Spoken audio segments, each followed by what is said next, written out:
Welcome, my dear J warriors. Welcome to the 11th standard syllabus. On to the new chapter already, the Newton's laws of motion. So much of things being done already on the Vedantu J English channel, the number one J English channel. So if you have not watched it yet, please check it out. Oh, by the way, we are going to have some really cool, amazing animations today. So make sure you are checking the channel. The playlist is there right over here. This is the 12th standard syllabus. This is the 11th standard syllabus. Okay, 26, 27, both students can watch it. Okay, so just check this playlist out. It's got every single chapter right from basic maths, projectile motion, 1D, everything, right? So, welcome to Newton's laws. We are dividing this chapter into multiple classes. Like you know, every day 6 o'clock 11th standard portions and 8 o'clock 12th standard portions. Free body diagram, pulleys, blocks, wedges, and how to use Newton's laws. Okay, so that's what you're going to learn today with me, your Captain Shreyas. Quickly smash the like button in case you have forgotten it. Okay, hi Pink. Hello, Gokulnath, Sam, Kriti, Sri, Harshita. Welcome, Anime Boy. Hi, Emitra, Deeps. Welcome, Raz. Welcome, everybody out here. Yes, I hope everybody is able to hear me, see me properly, loud and clear. Yeah, ready, guys. Hi, Pokemon. Hi, Taruna. Good evening. Gokulnath, new subscriber. Welcome aboard. Nice to see you out here. You're going to enjoy the new chapter, full of full of life because everything is moving out here, just like in kinematics, but even more fun because a lot of new things are going to come up, like blocks, wedges, planes, pulleys, and so much more. Okay, so let's begin with the Newton's law of motion. First, I will show it to you, then I will write it down for you. Ready, guys? Show that energy, show that fire in the chat box right away, right now. Ready for it? Yeah? Okay, perfecto. Yes, sir. Right. Okay, and like the way of teaching, I'm in 12th. Will I be able to understand this easily? Google Nath, let me tell you, we have 9 standard students watching my channel. Okay, so if 9 standard student is able to understand, I'm 100% that 12th, 11th standard too will understand. So these 9th and 10th kids, they are very smart. They want to prepare for JEE from now only. So they are secretly attending the class. Some are not so secret. So good. So I'm pretty sure you will be able to understand. All right. Now see, there are 3 laws of motion which completely revolutionized, you know, you can say our world back in the 18th and 19th century. So Newton discovered these laws and slowly people started applying it after a couple of 100 years. And that's how the industrial revolution began. Be it the textile industry, be it your, engines, steam engines, railways, automobiles, machinery, factories, all of them are kudos to Newton's laws. Without them, it would not have been possible. Now we have the AI revolution, isn't it? So these laws basically tell you why will something happen rather than how will something happen. That how part we saw it is called kinematics. This tells how much you need to apply, why you need to apply, why will this happen. So it is called dynamics, where forces get involved. Forces can cause and initiate and change the motion, the nature of motion. Like for example, there is this box, this dude out here, probably the human replacement, AI replacement these days, they are saying, right? Humans are going to be replaced by robots. So live demo, guys. See, this robot has replaced this dude out here. So this dude was here. Oh my God, this dude, why is he sitting over here? Please come back, man.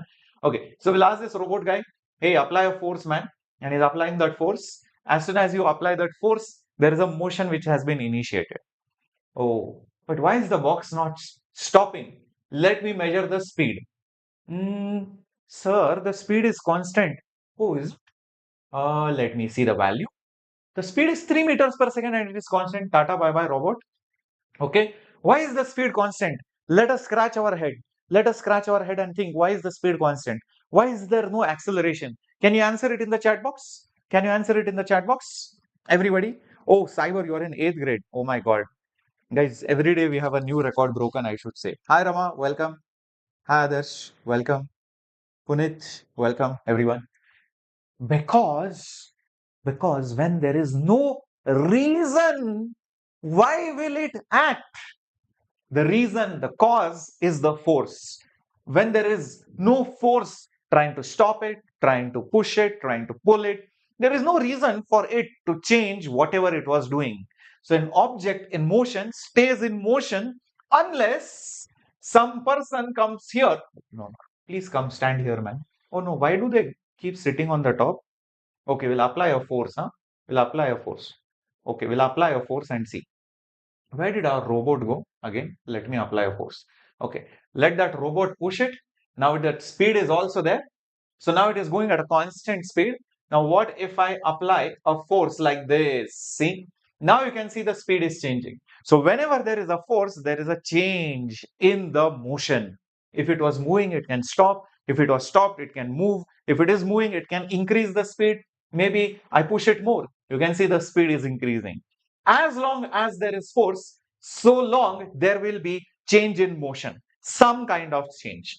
Okay, when there is no force at all, when there is no force at all, then you will see that the motion will continue. There is no acceleration. That is first law. And that also leads to the second law of motion.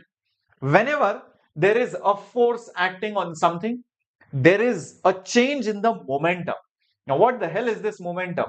This box, it comes and falls on your face will get smashed, bro. So, how much momentum is there? I am studying and I'm in the rhythm. I'm studying or completing chapters, tuck, tuck, tuck, tuck, tuck. So I'm in that rhythm, that is momentum. Okay, suddenly somebody disturbs you, they call you, they give some gossip or some TV program, some loud music. That rhythm is broken, the momentum, the flow is broken. So momentum is like the flow, the rhythm, the momentum, but in physics. Okay, so you add something more mass, there is more momentum. Okay, you add, oh my god, what is this? This guy is sitting over there. Okay, so now there is more momentum. Why? Because more mass is traveling. It collides with you, it hits you. You're going to be really shattered, you're going to be crushed. So the lesser mass, the lesser speed, lesser momentum. More mass, more speed. I push them more. I push. See, the speed is increasing, the momentum changes. So the applied force changes the momentum. More force will change the momentum quicker.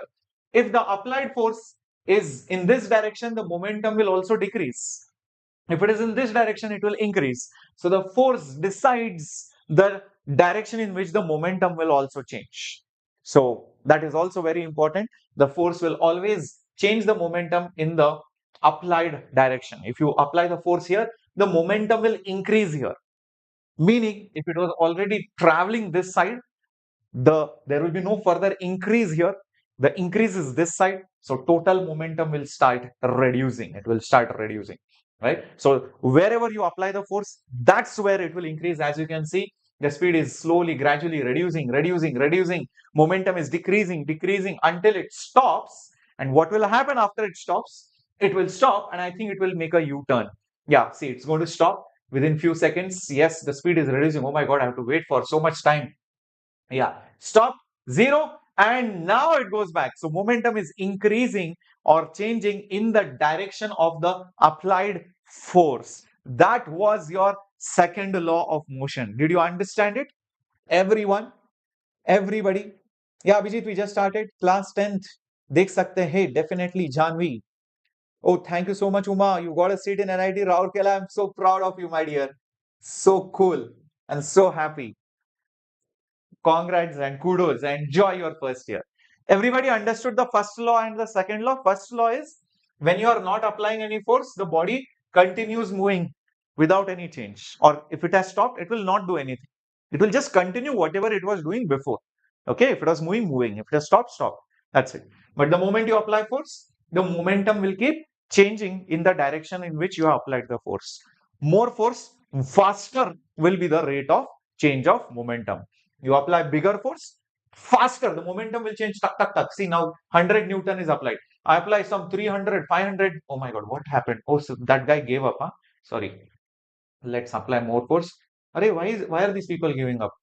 Oh, we'll apply in opposite direction. See how quickly the momentum will change when I apply more force. See, the momentum is changing, right? Fast the momentum is changing. Yeah, great. All right. I hope this is clear. NACJS also you want. Oh my God, everything you guys want from me. I'll have to make my clones and AI clones, I guess, very soon. Okay. So this was your first law and the second law. Third law is coming very soon. But before that, let's go back over here and let's start writing things down. First of all, let's write down the Newton's first law. The Newton's first law, which says that, you know, a body maintains whatever it was doing, maintains its state. Now, state does not mean Maharashtra, Karnataka, Tamil Nadu. No, no, no. Maintains its state. What kind of state are we really talking about? We are talking about whether it is in motion, or whether it is in rest. Maintains its state of motion or rest unless it's acted upon, an external unbalanced force. Unbalanced force. So external means from outside, right? I cannot sit on a scooter and push it. I cannot stand on a cart and push it. I have to put my feet outside and then push the scooter or the car. Makes sense, right? I cannot say, sir, I want to run, so I'm pushing, sir. I'm pushing from that. Why not moving, sir? Because it is internal force. But you ask your friend to push. The moment your friend pushes, he will start going ahead. Got it? So that is external force. Internal force can't do anything, right? If I say I'll push myself, will I move? No, my head will move here only. My body will stay here. So unless somebody from outside comes and pushes you, you will not move. That's why this word external has been used. Clear? Okay. What is the meaning of unbalanced, sir? What is the meaning of unbalanced? Okay, let me give you an example. See, simple guys.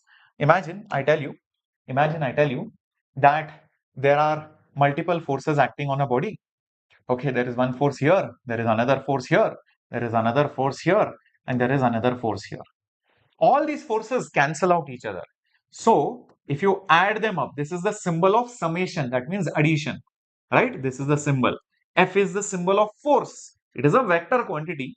If their vector resultant is 0, like in this case, then it is said to be balanced forces. Okay, this is said to be balanced. But look at this particular example. There is one force from here. Okay, maybe there is one force from here, and then there is another force from here. As you can see that the net vector of the forces is not equal to 0, then it is said to be unbalanced. Is this absolutely clear? The difference between balanced and unbalanced? Balance means it has been completely cancelled out. They all get cancelled out. Somebody is from here, somebody is from there, equal opposite. Somebody is from there, somebody is from here, equal and opposite. They all get cancelled out. That is balanced. Unbalanced means something is remaining. Few might cancel, few may not. And whatever is remaining, that is the unbalance. So, as long as everything is balanced, it will maintain. Unless means it's a condition, unbalance is coming. So, as you could see in all our examples, the moment there is an unbalanced force, the momentum will change, the motion will change. Okay, there is also a very interesting example right over here, and let me do this with something like friction. Observe this. See, I will put the value, and let me apply some force. Do you see it is not moving? Can you understand why it is not moving? I have applied 50 Newton. It is external, but friction, the roughness, is also 50 Newton. As I'm pushing it forward, the friction is also acting backwards. So that is the reason why it is not moving. Net force is 0. There is no resultant. But let's say I apply a large amount of force, it has started moving. Okay. Now, if I see the speed is increasing. Let me reduce the speed slowly. I'll reduce. Okay, come here. Okay, reduce. See, now this is very interesting. The body is in motion. I have applied a force. Still the speed is constant. Why? Because my applied force and the frictional force both are matching. And that is how it is able to maintain the motion. It is moving uniformly. Is this absolutely clear, everyone? Everybody with me on this? Understood? Clear? Give me a thumbs up. Got it? Yes. No, we are not going to cover the entire chapter in one lecture. That's not possible. We divide it into small lectures, detailed classes. Okay. So there will be around 3 to 4 classes for Newton's laws alone. Okay. This is the best example for the first law. How forces are there, but they are balanced. And hence the speed is maintained, the motion is maintained. Okay. This is a very good example. So let me remove them. Eventually it will stop. Great. So that was your first law of motion. Now let us go to the Newton's second law, but for that we will need that concept of momentum. So let's just quickly define that momentum concept. So if you have some mass and it is moving with some velocity, then it is said to possess something called as momentum.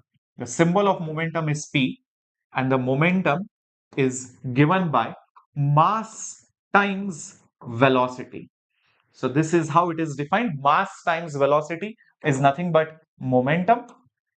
And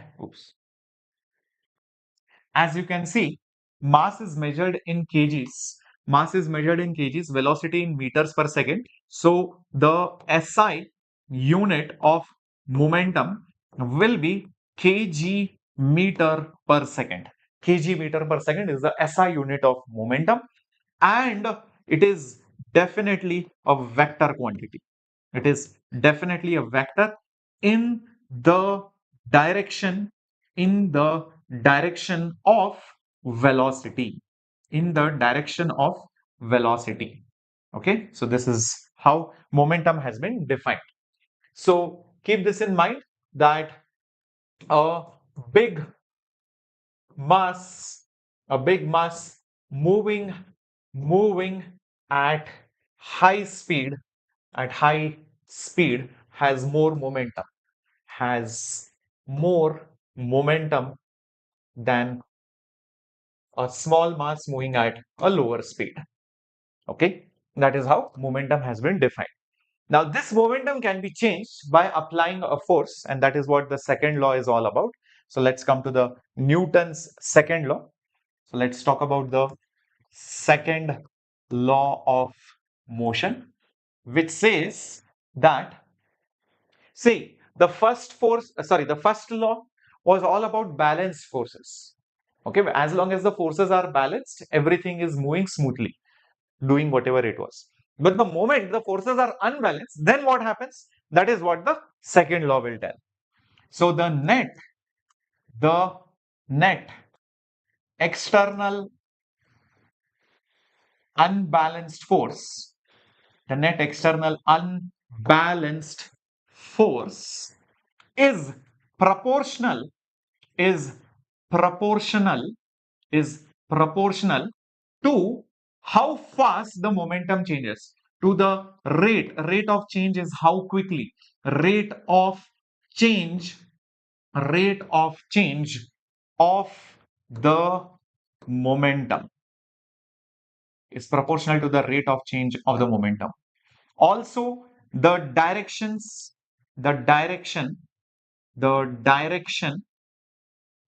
of the unbalance is same as of the change in the momentum, which I just showed it to you in the animation. Wherever the momentum changes, that's where you have applied the unbalanced force. Okay, so that is the Newton's second law. So let's understand it mathematically. Okay, formula wise. There is no formula for the first law. Remember, it is just as long as the forces are balanced, it will just keep doing whatever it was. Now, momentum we already defined. So let's write Newton's second law in our formula method. So what does Newton say? He says that if you have external unbalanced force, So let's say that the net force is not 0, and that net force, I will write it in a simple symbol like this, F net. So this is basically your net unbalance, whatever is remaining. As per Newton, this is proportional to rate of change. Rate of change means the derivative. Yes, slopes, derivative. We have discussed this in our earlier classes. So rate of change of money is derivative of money. Rate of change of pressure is derivative of pressure. Rate of change of momentum is derivative of momentum. So derivative of momentum means I'll have to put d by dt of momentum right over here. D by dt of momentum, right? Derivative, rate of change. That is what he told. Oh, that website Gokulnath, that's FET. I think Abhijit just told you. Sir, why do the box don't stop due to the friction? Janvi, I think the box would have stopped for now. See, it has stopped. Yeah. In the previous example, there was no friction. It was smooth. That's why it never stopped. Okay. So if friction is there, it is an unbalanced force. It is an external force. So if it is smooth, say it will never stop. I mean, once you push it and leave it, see, that's it. After that, it will never stop, right? But the moment friction comes, that's why there is an unbalanced force and that's why it will stop. I hope that is clear, right, Janvi? Perfect. Now, I will do one thing. I will replace that proportionality with a constant. So my net force, therefore my net force will be equal to some constant of proportionality. And I have derivative d by dt of momentum. What was momentum? It was mass into velocity. Now, whenever I have this, I will have to split it up. UV rule, product rule of derivatives. So therefore, my net force, will be K is there as it is. Then I will first take M, and then I will take velocity, and then I will take velocity, and I will first put mass into derivative of velocity over here, and velocity into derivative of mass over here. That is the product rule. You take the first function, derivative of the other, then the second function, and the derivative of the first. That is how the product rule of derivatives is. All right. So let's see what happens now then. Therefore, my net force would be how much? Oh, by the way, the K will be here also. That same K, right? All right. Or if you don't want that, you can just put a bracket like this. It doesn't really matter. Okay, fair enough. Now, what about this? Observe carefully. This K is there as it is. This mass is also there. What is derivative of velocity? Think about it. Rate of change of velocity. What is it? It is nothing but acceleration. So this is mass into acceleration as it is. Okay. Plus here we have velocity as it is. And what is this guy? dm by dt. It is the rate at which mass is changing. So it is the rate at which the mass is changing. So I'll just put dm by dt as it is. dm by dt as it is. Now, this is the crux. Please remember, in most of our problems, the mass won't be changing. Rather, it would be a constant. So that is the reason why most of the times this guy will be 0. So if our question, or basically our scenario, our problem, never the mass will change, then this term will vanish. So usually our mass is going to be a constant. We do not study variable mass systems. Very rarely some question might come, but that is not even needed for you to know. We will do it by some other method called as the thrust force, which you learn in fluid mechanics. For now, just remember mass is constant. So therefore, my dm by dt, derivative of a constant, is going to be 0. So this term will vanish and I will be just left out with the term net force is K times mass times acceleration. That is what I'm going to be left out with. Is this absolutely clear? Yep, everyone. If you apply a force equal to the friction, Janvi, I think I just showed it right over here. Let's say you applied the force, okay, and like this. Now Just imagine you apply exactly 95 Newton force. What will happen? It will maintain its speed because net force is 0. Equal and opposite forces externally, they are cancelling, so the net force is 0. But if you apply slightly more force than the frictional force, 97 is more than 95, then you will see, then the speed will increase. Okay, let's say, yeah, see, I'm applying 97 is more than 95, the speed will slowly increase. 6.6 became 6.7. Okay, if I apply more force, you will see the speed will increase slowly. Even if I apply less force, the speed will decrease because friction will dominate now. Frictional force is more, applied force is less. So that is why the speed will slowly start falling down. Only when the forces are perfectly balanced, you will see that the speed will not change. That means there will be no acceleration. That means the motion uniformly will be maintained. Okay? All right. Okay. Sir, the in-hand salary is very less. Even in IITs is less, I heard. I'll make a separate video, Abhijit, to disclose what the in-hand salary means and what to understand of it. Okay? Don't get disappointed so fast. That's not just IITs, everywhere. Okay? If you see 1 crore package, don't get fooled. 1 crore is not 1 crore. 1 crore means tax will go, this will go, that will go, share this, medical claim, this, that, everything will come. Finally, in hand, it will be like some 2-3 lakh rupees max. Yeah, that's how it is. Oh, anyways, now we will continue over here. What about this K? So we define SI units now. We say that if a mass of 1 kg is accelerated by 1 meter per second square, then the force is defined as 1 Newton. Then what will happen is that the net force will become 1 Newton. So I'll just put 1 over here. K I do not know. Mass is also 1 kg and this is also 1 meter per second square.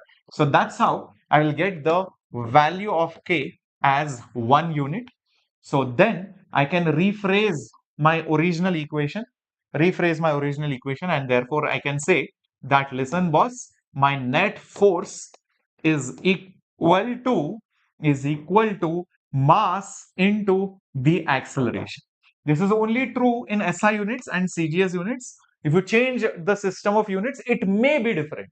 Like for example, there is a Pandu unit and Pandu said, listen boss, if you take 2 kg of mass and you accelerate it by 5 meter per second square, then the force applied is 1 Pandu. So for that particular Pandu, force is 1, K I do not know, mass is 2, acceleration is 5.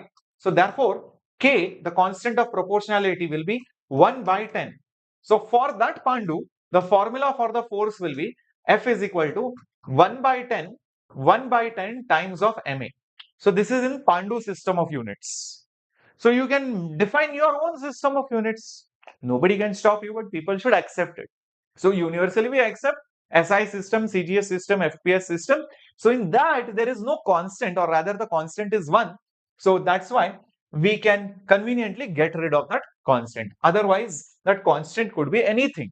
1 by 10, 200, 50.78, anything, guys. Is that absolutely clear? All right, perfect. So keep this in mind. This is an SI, FPS, CGS units. And well, this is SI system where the force is 1 Newton. So the SI unit of force, is basically in newtons. A Newton of force is when you just take a kg of mass and accelerate it, very mediocre acceleration, 1 meter per second square. Whereas the CGS unit is a dian, and there is a conversion factor between them. A Newton of force is 10 to the power 5 dynes. Okay, 10 to the power 5 dynes. This is the conversion factor between Newton and CGS, or SI and CGS. Okay, so everybody clear till this point? Okay, and when is this formula valid? When the mass is not changing. Okay, so usually m is constant, so that derivative term has gone off, so that is why that is not there. So this is your second law of motion. Perfecto, clearo till this particular point? Yeah, right. So say for example, we have some 10 kg of mass, and from here the force applied is example 12 Newton. From here, let's say the force applied is 4 Newton. Let's say somebody has pushed it from here, let's say by 2 Newton, and somebody has pushed it from here by, let's say, again 4 Newton, like this. Can you figure out what is the acceleration of the body? Can you figure out what is the acceleration of the body? Definitely we can. Now, as you can see, multiple forces are acting, and I'm pretty sure they are not balancing each other. So 100% it is a situation of unbalanced forces. Unbalanced, unbalanced forces. So definitely there will be some acceleration which will be produced. So for particular this case, we can see 12 and 4 will cancel out each other, and we will be left out with, I think, just 8 Newton along the x-axis. 12 and 4 will make it 8 Newton. How did I get it? 12 minus 4. Is this absolutely clear? 12 is this side, 4 is this side, so they will partially cancel out each other. This 2 and this 4 will definitely add in the same direction. So definitely I should put like this, a bigger force like this. This will be nothing but 6 Newton, and that has come from 2 plus 4. Same direction, so they will add, opposite means it will subtract. So 6 Newton and 8 Newton, that will give me a resultant force like this. So this is where my net force will be. Wait a minute, they are both perpendicular to each other. So I can use Pythagoras or basic vector addition. So the net force will be nothing but 6 square plus 8 square under the root. 6 square is 36, 8 square is 64, which is root of 100. That means it will be 10 Newton. So 10 Newton is the resultant force, as you can see. So once we have 10 Newton as the force, using Newton's law of motion, the second law, net force is 10, mass is 10, acceleration I do not know. Therefore, the acceleration will be 1 meter per second square. That's how I get it. Clear, simple, smooth, everybody?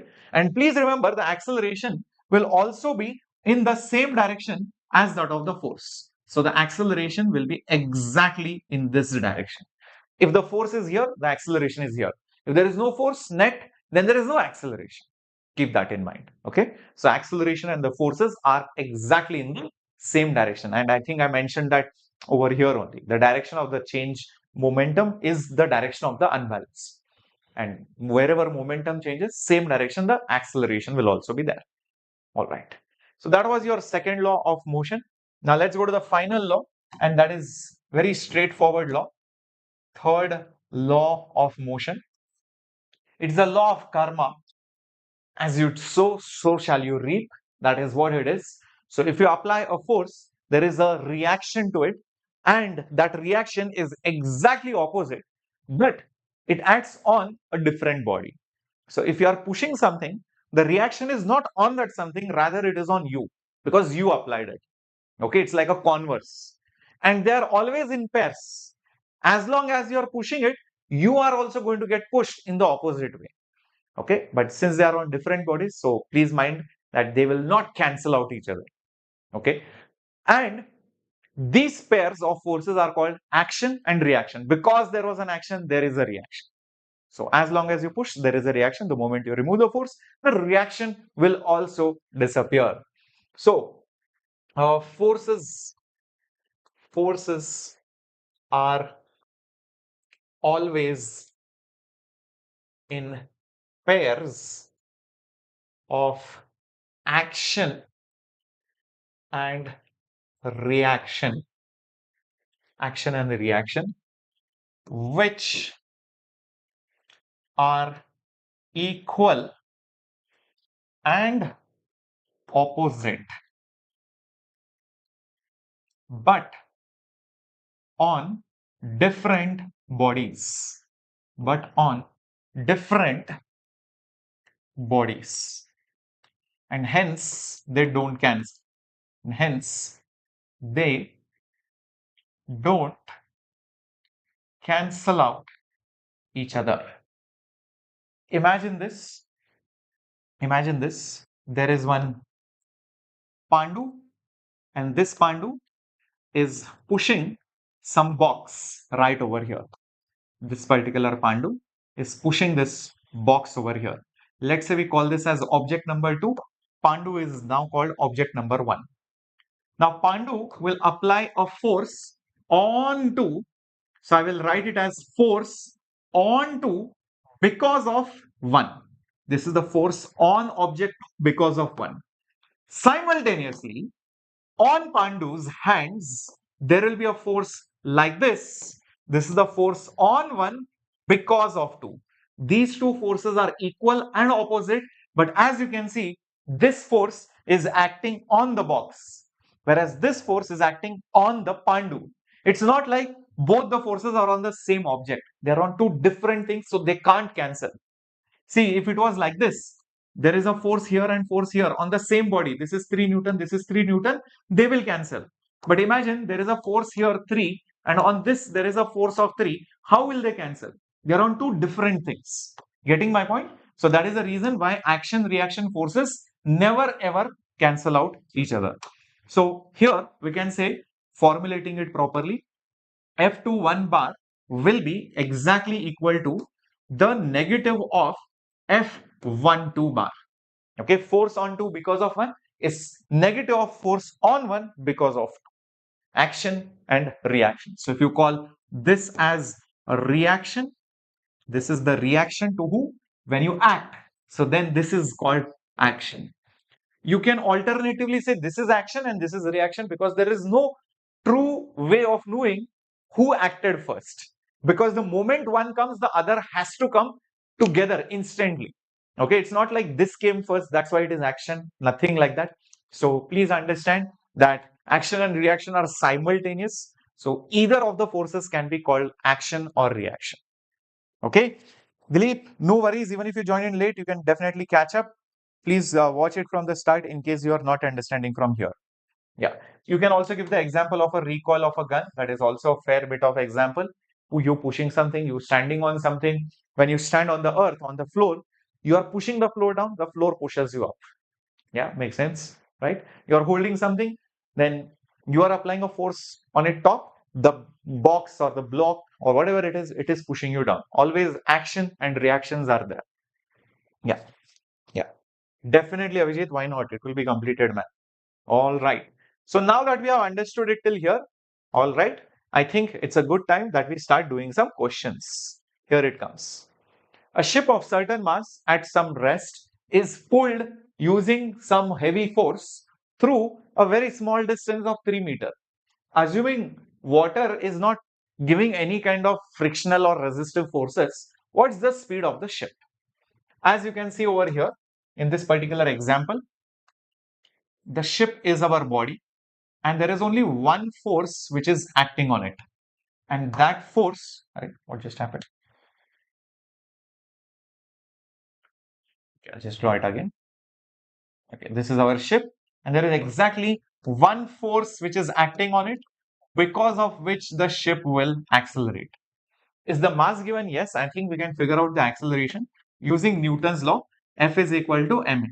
The force is given there, which is 5 into 10 to the power 4. The mass is also given 3 into, what is it, 10 to the power 7. Acceleration I do not know. So therefore, the acceleration will be, take these people down here. So you will have 5 by 3 and then 10 to the power 4 and 10 to the power 7. There you will get 10 to the power 3 remaining below. If you want, you can take it on the top. So it will become 5 by 3 into 10 to the power negative 3 meters per second square. That is the acceleration of the ship. It's very small and obviously ship is very huge, so it will not accelerate like crazy. Now in the next part, you have to figure out what's the speed. Please remember this water resistance is negligible given so that there is only one force given, so you don't have any issues then solving the question. Right. So what do we do now? Well, we have to move some distance and it will acquire some velocity. That distance s is also given to me. Oh, kinematics. You start from rest and you acquired velocity. So we have to use v square is equal to u square plus 2 into acceleration into displacement. Final velocity, I do not know. Initial velocity is at rest, so 0. Acceleration is 5 by 3 into 10 to the power negative 3. And displacement is given to be 3. 3 will cancel. So 2 5s are 10. So 10 into 10 to the power minus 3, which is as good as saying 10 to the power minus 2. That is v square. So therefore, v will be 10 to the power minus 1. Therefore, v will be 0.1 meter per second. That's hardly anything. But that is C for your captain, Shreyas. Yes, perfect. That is clear. Understood how to solve this question, my dear students? Perfecto. Okay. Hi, Hisham, Mohammad. Okay, you're new to the class. Component like normal and tension from the best you can. Definitely. I hope you have watched my vectors class, a resolution. If you have watched that, today's lecture, I'm going to teach you how to resolve the forces also. Okay? Don't worry about it. All right. Great. Let's go to the next part. And here is the next question, JEE 2025. A body of certain mass is going with certain speed. It enters a region of 6 Newton force, which is in the z direction. Let's think. The velocity is in I cap and j cap, that means in x and y, but force is in the third dimension. Okay.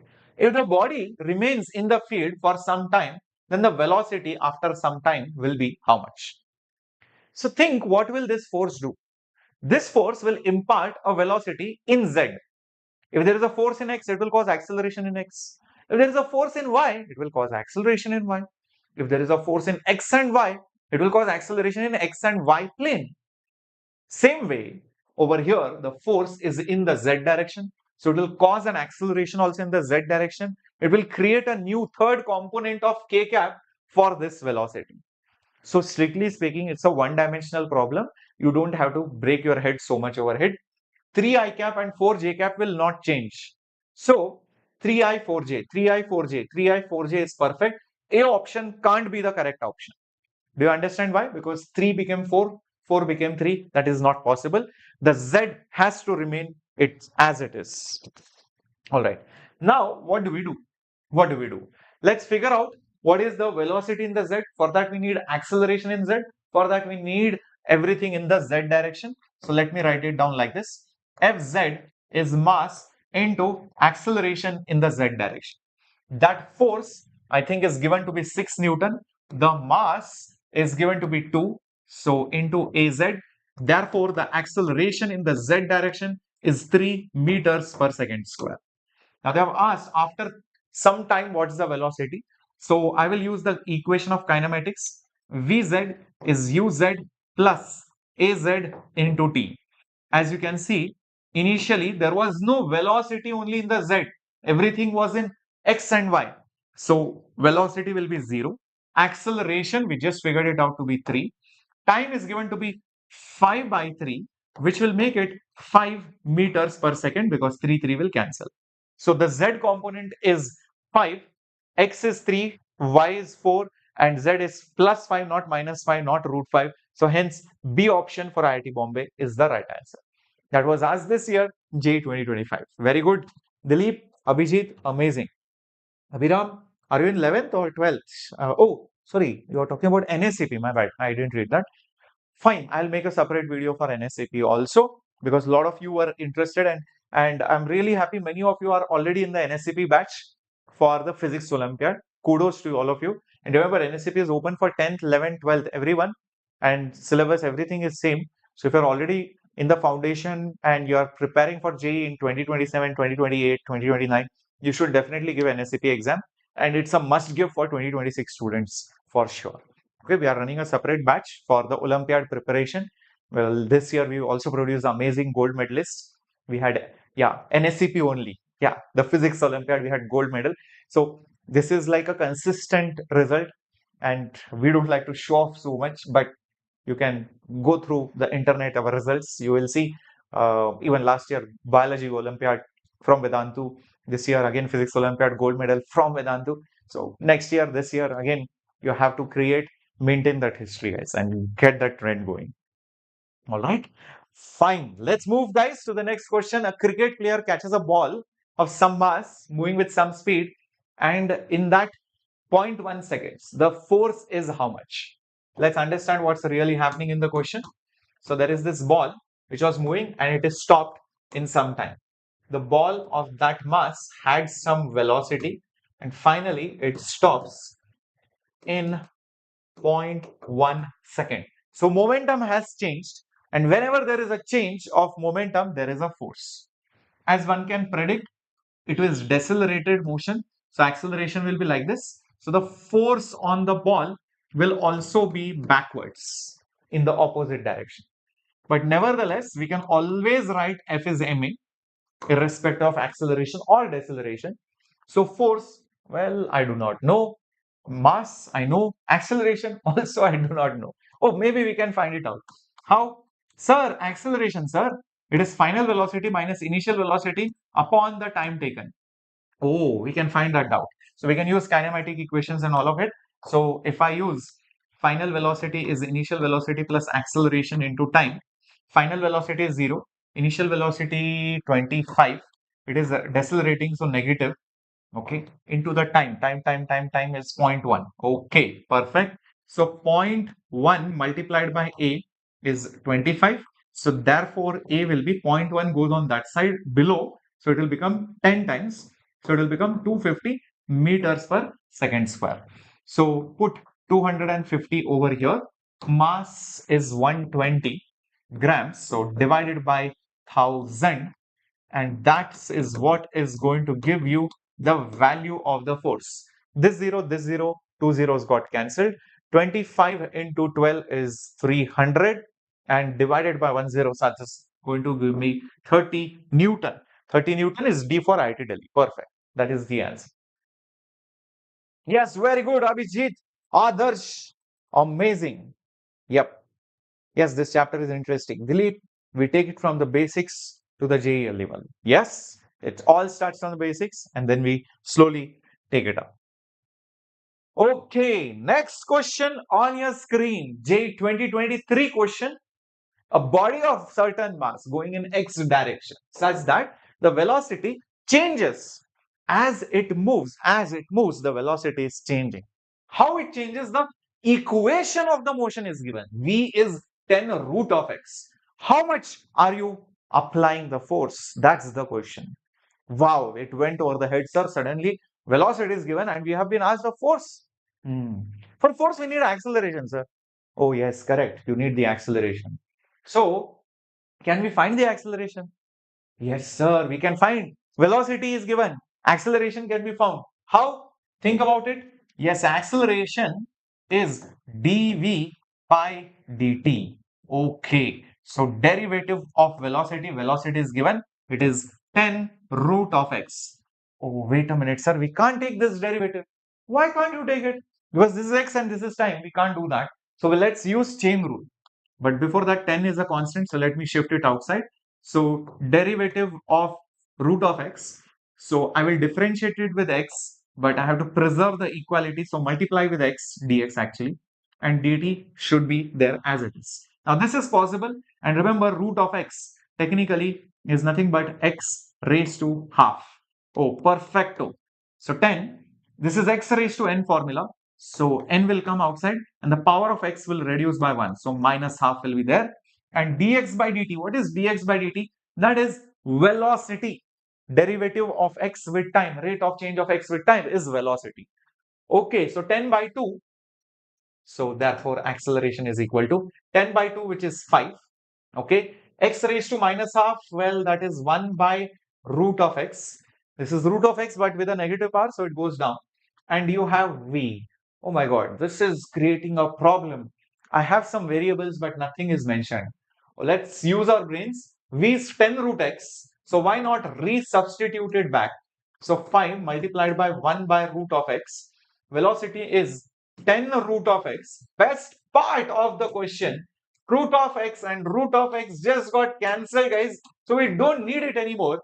and acceleration is 5 into 10, which is 50 meters per second square. Is that right? Oh, sir, we got acceleration. What else do we need? We need force, sir. Okay, force is mass into acceleration. What is the mass? 500 grams, which is zero point 0.5 kg. Acceleration is 50. The decimal and the zero get swallowed, and 5 fives are 25 Newton. Let's see. Before IIT Bombay, yes, it is confirmed. Awesomeness. And many of you gave the answer. Guys, let me tell you, there is an alternative way of solving the same question. The moment I saw this, it clicked, but I didn't want to show you the alternative way. I wanted to show you the traditional way because this will always work. The alternative way will only work few times, only when something like velocity is proportional to root of distance. How? Observe. V is 10 root of x, isn't it? I square both sides, so it will become 100 multiplied by x. Deliberately, I write it like this. V square is 0 square plus 100 into x. Oh, why did you write it like this? I think now you would have realized why. This 100, I can write it as 2 into 50 and multiplied by x. This is looking like v square is u square plus 2ax.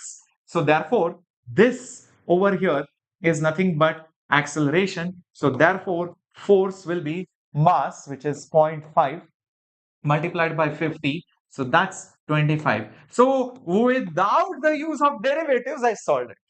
So this is a very interesting method by comparison to kinematic equations, which will only work when velocity is proportional to root of distances or displacement. Did you love this method? Everybody with me on this? If you loved it, smash the like button. If you have forgotten, just reminding you, and put a wow or a fire emoji. Super method. Loved it. Amazing. Keep this in mind. This will save a lot of your time only when velocity is proportional to root of x. Okay, not otherwise. All right. So now that we have fair bit of idea of the standard basic application of Newton's laws, it's a good time we talk about free body diagram. Freedom, body, and diagram. Or some people also call it force body diagram. One and the same thing. I just call it FBD to not get into the mess of whether it is free or force or whatever you want to call it. Free body diagram, FBD, or force body diagram. What happens is, imagine there are multiple things in some situation. There is a block, there is a spring, there is a block, there is a plane, there is a string, there is some person. And I want to analyze what is happening. I'll be like, wait a minute, let's do it one by one. So this is what happens in your real life. You are having multiple problems. Practical exam is there, and you are coaching a test is there, then you have to do some another thing, some project is there, and you have to also go out and play. You do everything. You analyze one by one. You do one by one. You first go play. Hopefully not. Maybe first you complete your journals and then you prepare for the test. And in the end, maybe you sit and play if time is remaining. So same way, free body diagram also, whenever you have multiple things, you're like, boss, wait a minute. I will just take the string, or I'll just analyze the pulley, or let me analyze the block and then figure out what is happening. But sometimes just considering one object might not be sufficient. Then you're like, okay, just studying this block is not enough. Let me analyze the pulley also. That is also not enough. Let me analyze another block also. Or let me analyze the plane also. So you might end up studying different objects in that entire system until you have achieved your goal. Now, your goal could be anything. Maybe to find a force, or to find the angle, or to find the acceleration. Until you achieve your goal, you analyze every single bit of that system. Okay. Now you might be wondering, sir, how do I know which one to choose, sir, whom to analyze first? That comes by experience. There is no golden rule or thumb rule for that. It just comes by experience. Okay. If you are pushing a box and there is a string attached to it and some another box is being dragged, it kind of makes sense to analyze the box and the another box which is attached to it. And you will not sit and analyze the person. What is that person doing in life? Point. You are going to analyze the blocks which are being pulling each other. All right. Hi, Manu. Ram Ram. Now, understand this. Let's say we have multiple objects.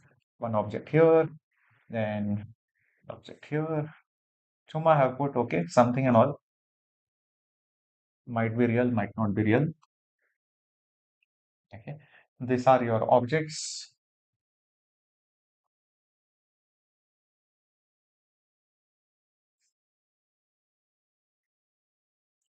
Somebody might decide, okay, boss, I want to just analyze this particular thing.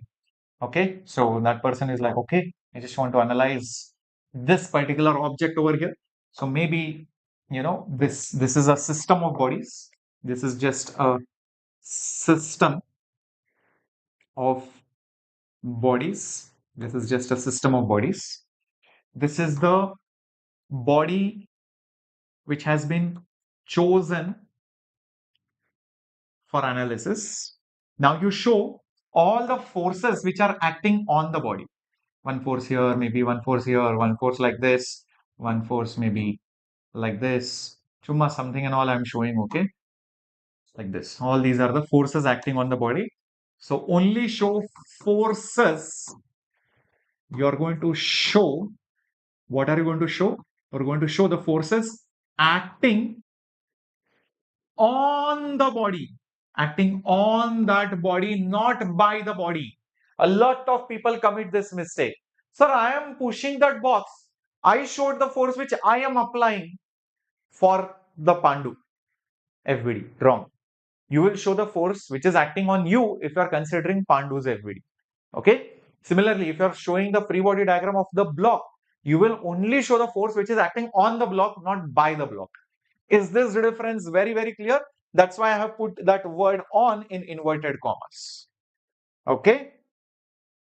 Amazing, Avinash, you got in category 1 in VIT Bhopal. Amazing. Vedantu. Okay. No problem, Dilip. Okay. Watch the classes live as much as possible because that will build the momentum, or else you will lose the momentum. Else watch it recorded later on. Once you have shown the forces acting on the body, then you find the net force and then find the acceleration. Or sometimes you might have to split the forces in the x and y direction. So you might have to split, or you might have to resolve the forces, resolve the forces resolve the forces in x and y direction or z direction. So maybe this is my x-axis, maybe this is my y-axis. Anything could be your x and y, guys. It doesn't really matter. It can be your matter of convenience. Along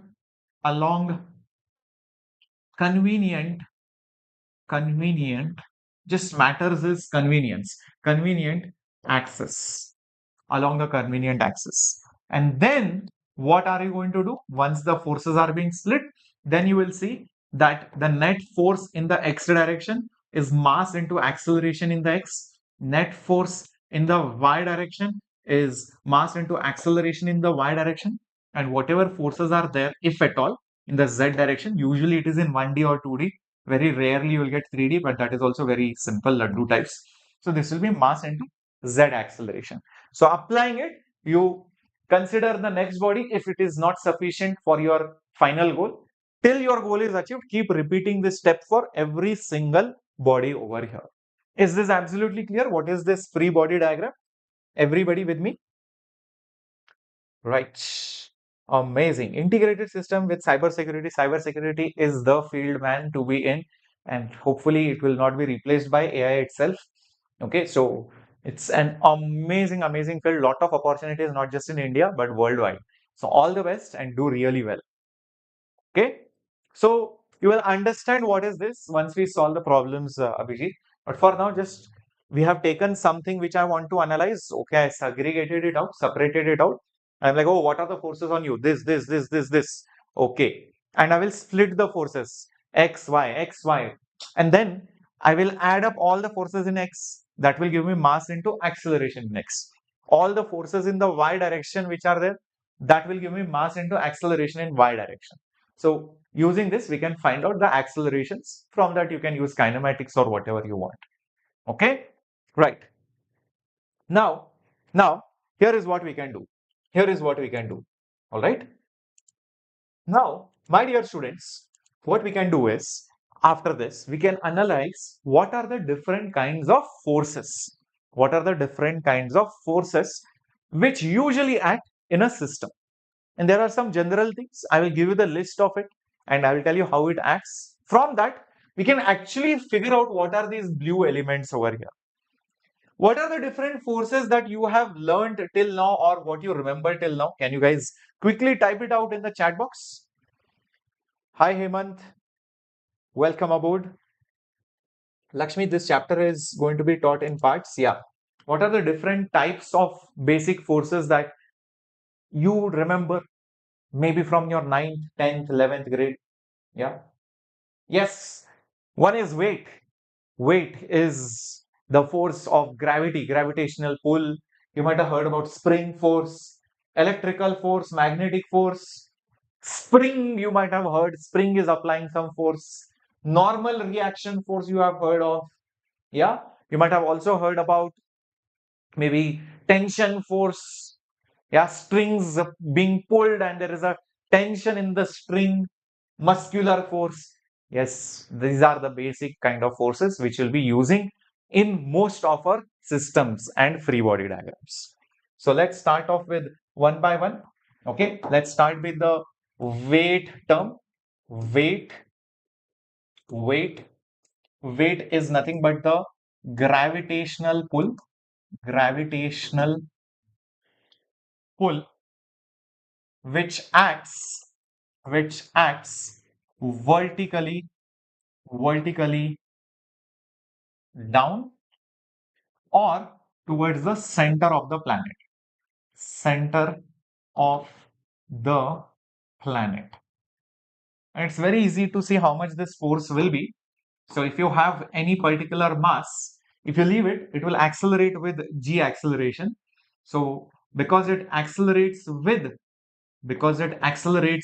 g acceleration, the weight or the force acting on it,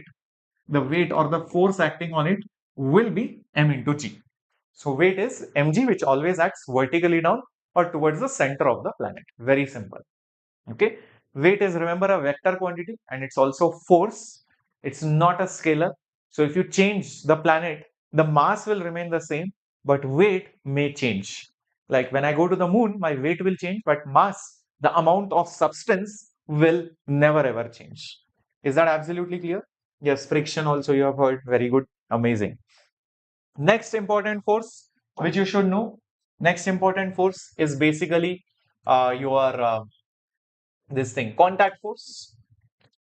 Contact force. So this happens whenever two surfaces are in contact. Two surfaces are in contact. Like for example, imagine there is a block, maybe it is moving, sliding, whatever, on this particular surface. If you look at the molecular level, the box's surface below might be very uneven, no matter how much you polish it. The same is true for the horizontal or the ground, whatever the surface is, that is also very, very uneven. And you will see there are many small bit of forces. On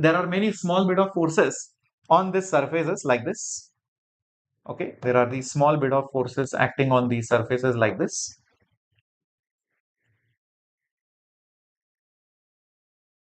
Like this. These are between the two surfaces. The reactions will be on the other one. Like this guy will have a reaction like this. Every force will give a reaction. So it's little lengthy for me to draw it, but still I'm trying to show it to you.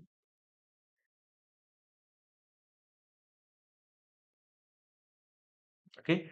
So if you take the resultant of all these teeny mini forces which are between the two surfaces, the resultant of all these teeny mini forces, it will be like this. Okay, it will be like this. And on the ground surface, it will be most likely like this, exactly equal and opposite. This resultant is called as the contact force. This is called as the contact force. The result of all these teeny mini chintu mintu forces between the two surfaces is called as the contact force. Absolutely clear, everyone? Now, when you split this contact into two forces, one component along the surface and the other component perpendicular to the surface. This component is called normal. This component is called friction. Yes. So contact force can be split into two components. One is called normal. This is called as the normal force, normal contact, and this is called as the frictional force. So friction is actually a part of the contact force. Friction acts along the surfaces. Normal acts perpendicular to the surface. So normal is always perpendicular. Friction is always along the surface. Okay, this is always perpendicular. This is always along the surface. Is this absolutely clear? Okay. Azad, Andariki Namaskaram. Okay. I hope you baundi. Okay. Everything fine. Super gaundi. Right. So if you write the magnitude of the contact force, that will be root of n square plus f square, because they both are perpendicular to each other. Because they are both perpendicular to each other. This is the magnitude part. This is the vector equation. Everyone clear till this point? Can we go ahead? Okay. I'm so glad, Hansika, and you are loving the classes. Yep. So imagine something like this. Something like this. This book is on my hand. There are two surfaces in contact. So small parts of my hand, like all these molecules, are in contact. So they're applying some forces. So if you find the result of them, that is called contact. That is called contact. Like even in this particular example, okay, the weight is down, I'm pushing it like this. So these surfaces might give some contact force at an angle. Okay. So depending on that angle, the friction might be more or less. That's another story. The point is the contact forces usually are at some angle. The contact force can be split, resolved like components. One is perpendicular to the surface, another one is parallel to the surface. The parallel one is friction, the perpendicular one is normal. Okay, fine till this point. Now keep in mind regarding normal force, if normal force is zero, if normal force is zero, that means the contact has been lost. The contact has been lost. It is impossible that two people are touching each other and there is a normal. If there is no normal, sorry. If there is normal, there is contact. If there is no contact, there is no normal force of interaction. There will always be some contact perpendicular. Okay, so keep this in mind. So moment something like an aeroplane is flying and it takes off, it's moving on the runway and it takes off, contact is lost. Normal will not be there between the ground, the runway and the wheels of the aeroplane. It is lost. Okay, somebody is sliding down something, okay, maybe a slope, and the person flies off, contact is lost, normal will vanish. If friction is zero, that is, if F is zero, that means that maybe the surfaces are smooth, no friction, or maybe there is no need only of friction, okay, or the object is at rest, so it is not moving, so there is no frictional force at all. That's what it is. So friction can be zero or not zero, depending on whether the surfaces are smooth, whether there is any need of friction and all of that. We'll study that in a separate lecture. I'm dedicating a separate lecture only for friction. But keep in mind, normal, if it is zero, then the contact is lost. And then friction has to be zero. This is the principle of maglev trains or air hockey in some malls and some amusement parks. Maglev. So the rails below that, there are some magnetic coils which lifts the train up. So usually the wheels of the train are in contact. So there is friction and there is heavy loss. More energy is needed. Imagine a train starts flying off the rails. There is some small gap. Now what will happen? There is no friction. So there is no contact. So normal becomes zero. friction becomes zero, and it's very easy to keep moving the train, with very minimal energy. That's magnetic levitation.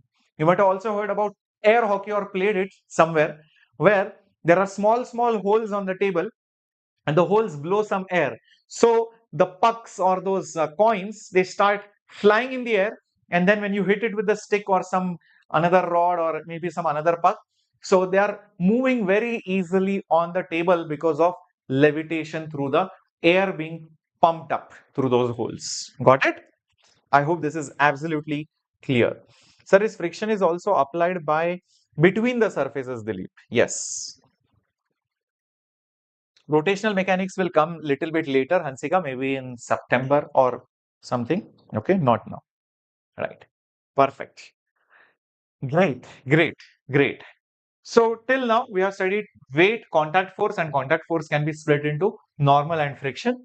Then we have other kind of force, which is basically the tension force.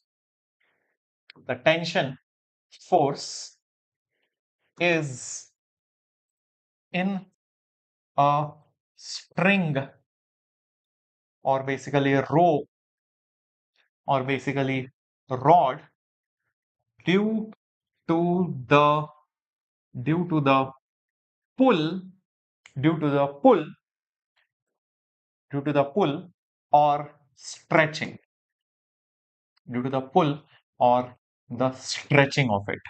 Say for example, we take a string like this. This is a rope or a string like this, and somebody decides, like, I'm going to pull it from this side like this. I'm going to pull it like this. I'm going to stretch it. You take a rope and you stretch it like this. So there is a tension in that rope. So the moment you pull a rod or a rope or a string like that, there will be tension inside. So no matter where you go, there will be tension on both the sides. So this is basically your tension. So there will be a tension which will be developed inside the string. Okay. So how this works is, imagine you just consider one part of the rope. Let's say the left part of the rope. Somebody is pulling from here. So naturally, these molecules over here will be pulled like this by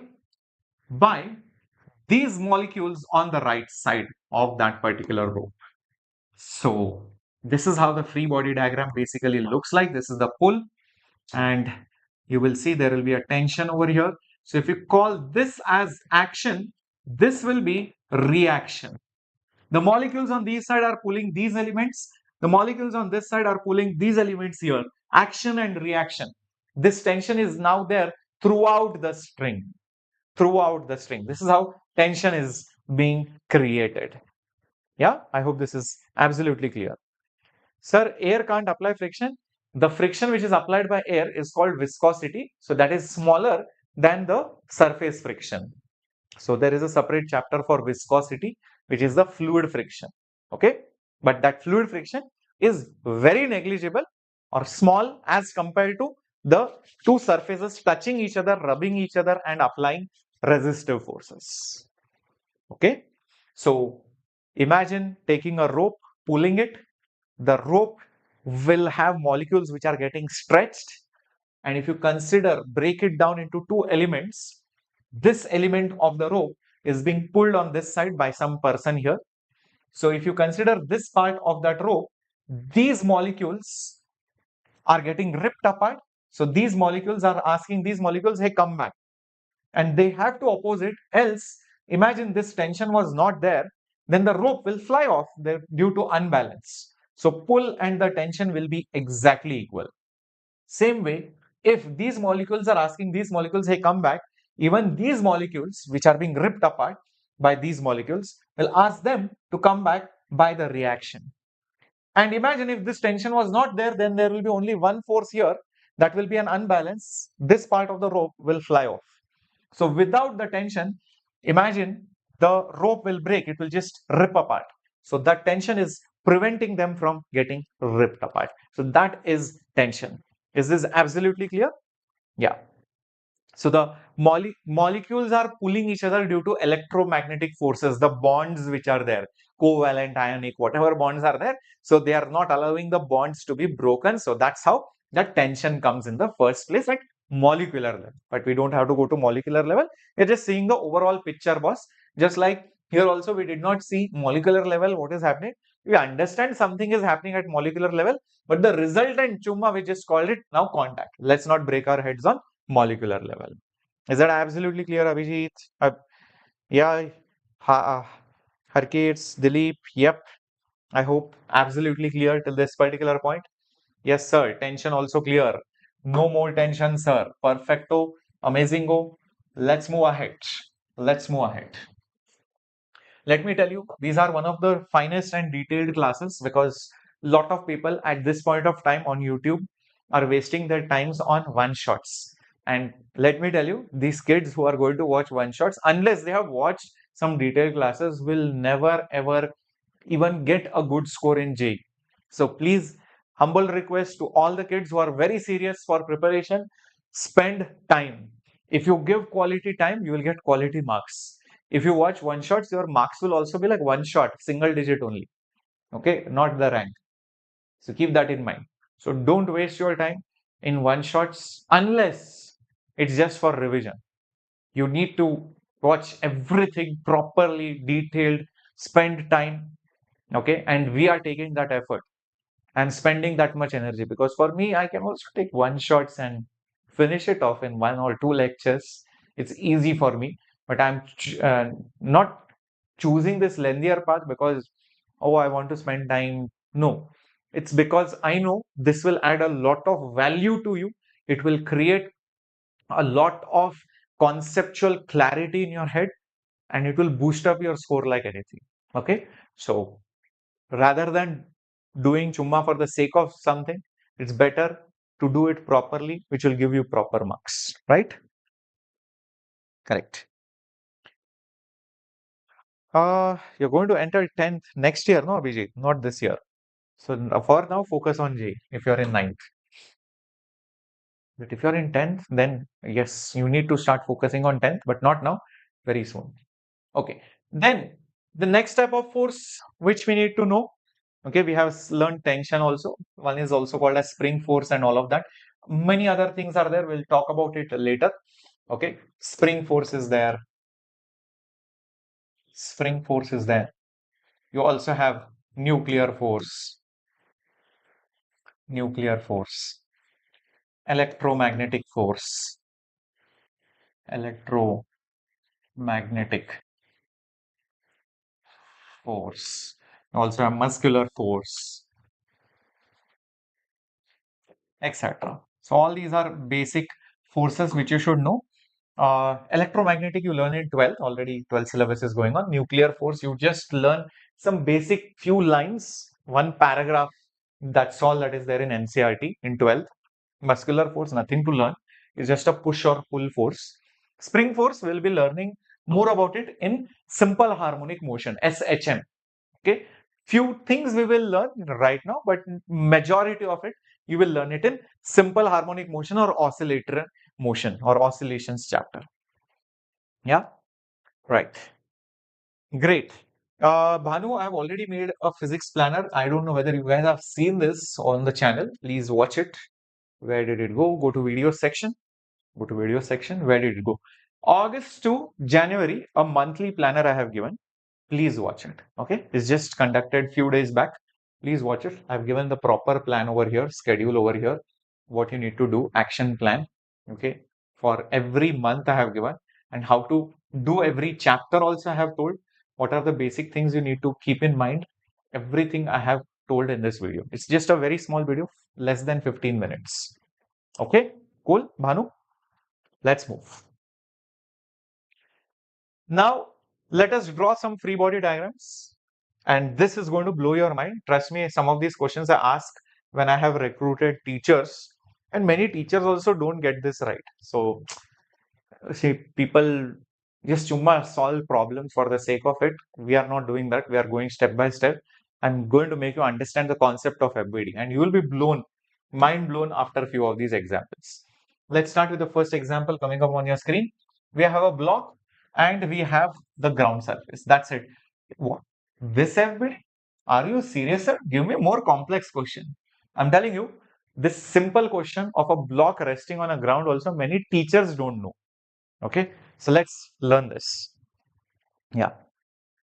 Oh, means a list of the chapters. Okay, fine. I'll make a separate video where I was actually planning related chapters. Do you want me to make such a video?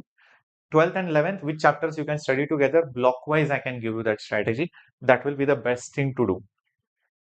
Okay, I'll give that. I'll make a video.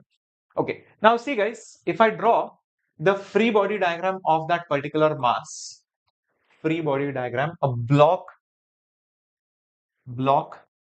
at rest on the ground, a block at rest on the ground. If I ask you what are the forces acting on the box, well, there will be one gravitational pull. So gravitational pull is the weight, which is nothing but mg. Yeah, that is basically the weight of the block. The value of the weight is mass into acceleration due to gravity. But this is also in contact with the surface, but friction is not there because it is not sliding here and there, not needed at all. So there will be one normal force which will act up from the contact surface. So there will be a normal reaction. Normal means perpendicular. That's it, nothing else. And it is at rest. So acceleration will be zero. So if acceleration is zero, what can you say by first law? What can you say by first Newton's law? They are basically now balanced forces. So if they are balanced forces, normal should be equal to weight, or else I can say normal will be numerically equal to mg. Yes or no? Yep. Gate coaching is not yet there, Mithun. Maybe sometime in the future. Yeah, we don't have gate coaching. Yeah. Now, I will ask you, who is action and who is reaction? Let's say if I call weight as, let's say I call weight as the action force. Can you tell me the reaction of the weight? Answer it quickly in the chat box. Answer it quickly in the chat box. Many of you are going to jump and tell me, yep, sir, this is action, this is reaction, right? That is wrong, guys. Let me tell you that. I'll tell you why. If you look at the ground, it's a small part of the Earth's surface. Okay, this was that particular part which you were considering, on which there was a teeny mini block kept over there. This is the Earth, basically. This is nothing but the Earth. Tell me, who pulled the block? Who pulled the block? Who applied the weight force? The Earth did. So, by third law, the Earth should also get pulled. The Earth should also get pulled by the block like this. So, there will be a weight force on the Earth like this. And this weight is actually the reaction. This weight is actually the reaction. If Earth pulls the block, I know it's small there, but there is no ego over here. The block is good enough to pull the Earth such huge with the same force. That's what action and reaction is. It's not about rich, poor, small, big, this size, that size. No. You applied, I don't care who you are. I don't know where you are, but I will come and find you. Yeah, I think somebody said that in some movie. So this weight is going to be applied as a reaction. Oh, sir, if that is the case, then what is this normal, sir? Well, if this normal is now called action, who applied this normal on the block? The Earth's surface supported it. So the block will also push the Earth below down like this. So you will see there will be a normal reaction like this over here. This will be that same numerically normal value. And now this will be the reaction. This will be the reaction. Only because the Earth pushed the block pushed the Earth back down. And here also, normal and weight will balance because the Earth is at rest in that frame of reference. So, they will again balance out each other. Is that absolutely clear? Yeah. Perfecto. Yep. Amazing. Amazing. So this is one of the best problems to start off with the free body diagram.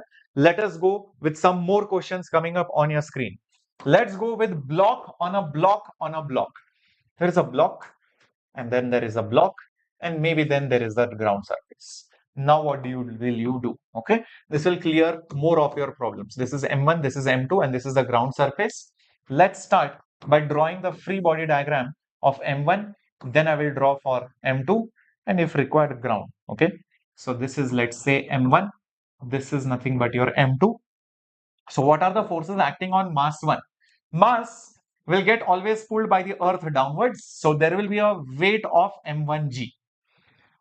This mass will also get pulled by the earth. So there will be another weight of basically m2g.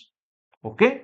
If at all you drew the earth's free body diagram, then understand m1g and m2g will act like this. m1g and m2g will act like this. These will be the reactions on the earth. Because the block was pulled by earth, the earth will be pulled by the block. If the earth is pulling some other block, that block will also be pulled, that block will also pull the earth with that same force. Is this clear in your head till this point? I hope Abhijit now it is getting slowly, clear, and some clarity is there. Now, these are not the only forces, obviously, normal forces there. This mass is resting on M2, so M2 will apply a reaction on M1. M2 will apply a reaction on M1 like this. So if I call this as N1, then where will the reaction be? M2 is pushing M1 upwards. M1 will push M2 downwards like this. So that same value of N1 will be there here. This is action, this is reaction. How did this normal come? Because M1 was on M2, M2 supported it, pushed M1 like this. It's like, okay, I'm pushing you, I'm applying a force, I'm supporting. So if M2 applied N1 on mass number 1, mass 1 will also apply N1 force on M2. Action, reaction. Clearo? Perfecto? Amazing. Yes, Bhanu just put up a message in comments. I will reply to it. Right. Similarly, mass 2 is resting on the ground. So the ground will apply a force of something like, let's say, N2. Who is applying? Ground. On whom? Mass 2. So mass 2 will also react and it will apply a force of N2 on the earth. This is the reaction of N2. Is this now absolutely clear? Everybody with me? Yeah. So if you look at this free body diagram by Newton's first law, because here also acceleration is 0, here also acceleration is 0. So it should all be balanced. So normal 1 will be equal to m1g. And here normal 1 is down. m2g is also down. That will be balanced by n2. But wait a minute. n1 is nothing but m1g. So m1g plus m2g is the final normal from the ground. So this is how you can find any values if at all it is required.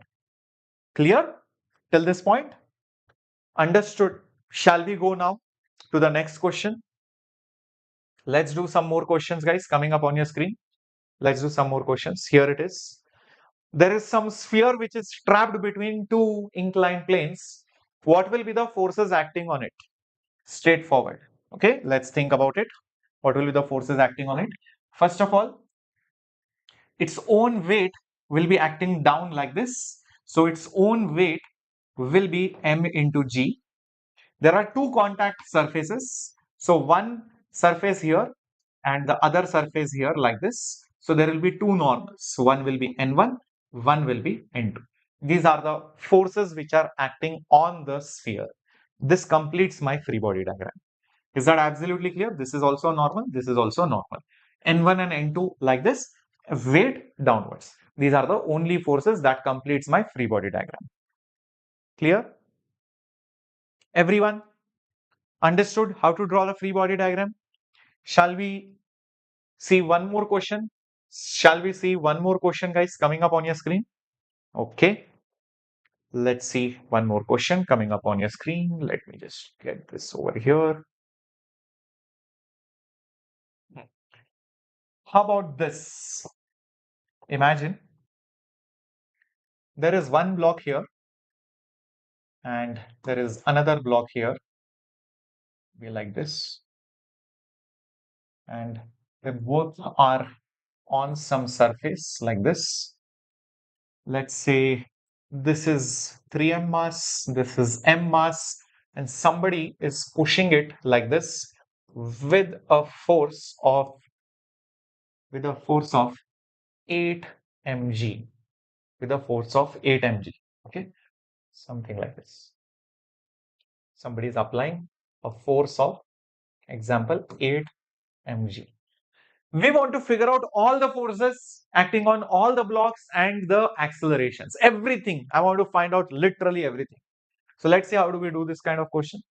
Let's segregate them and we can do their individual free body diagrams. Okay, so if I segregate them, separate them. So one is the 3m mass, another is that m mass right over here. So let's visualize what are the different forces acting on them. First of all, I can clearly see there will be a normal force on 3m mass and normal force on m mass like this. So I can say this is normal on the maybe 3m mass and this is normal force on the m mass. Perfect. The weight will also be there. The weight will always act downwards. Weight will be the mass into g. Here the weight will be just m into g. Here it is 3m into g. That's it. Apart from that, do you see this vertical surfaces are in contact? So 100% the vertical surfaces NV, normal on the vertical surfaces will also be there. Notice how I have put the same force but in opposite direction on two different bodies. If one is action, the other is reaction. 3m will push m like this. So m will be like, hey, you push me, I will also push you. So it will also push 3m like this, equal but opposite on two different bodies. Okay. So Priya, Diksha ma'am is not at all well. She's got some throat problem. So it is quite serious actually.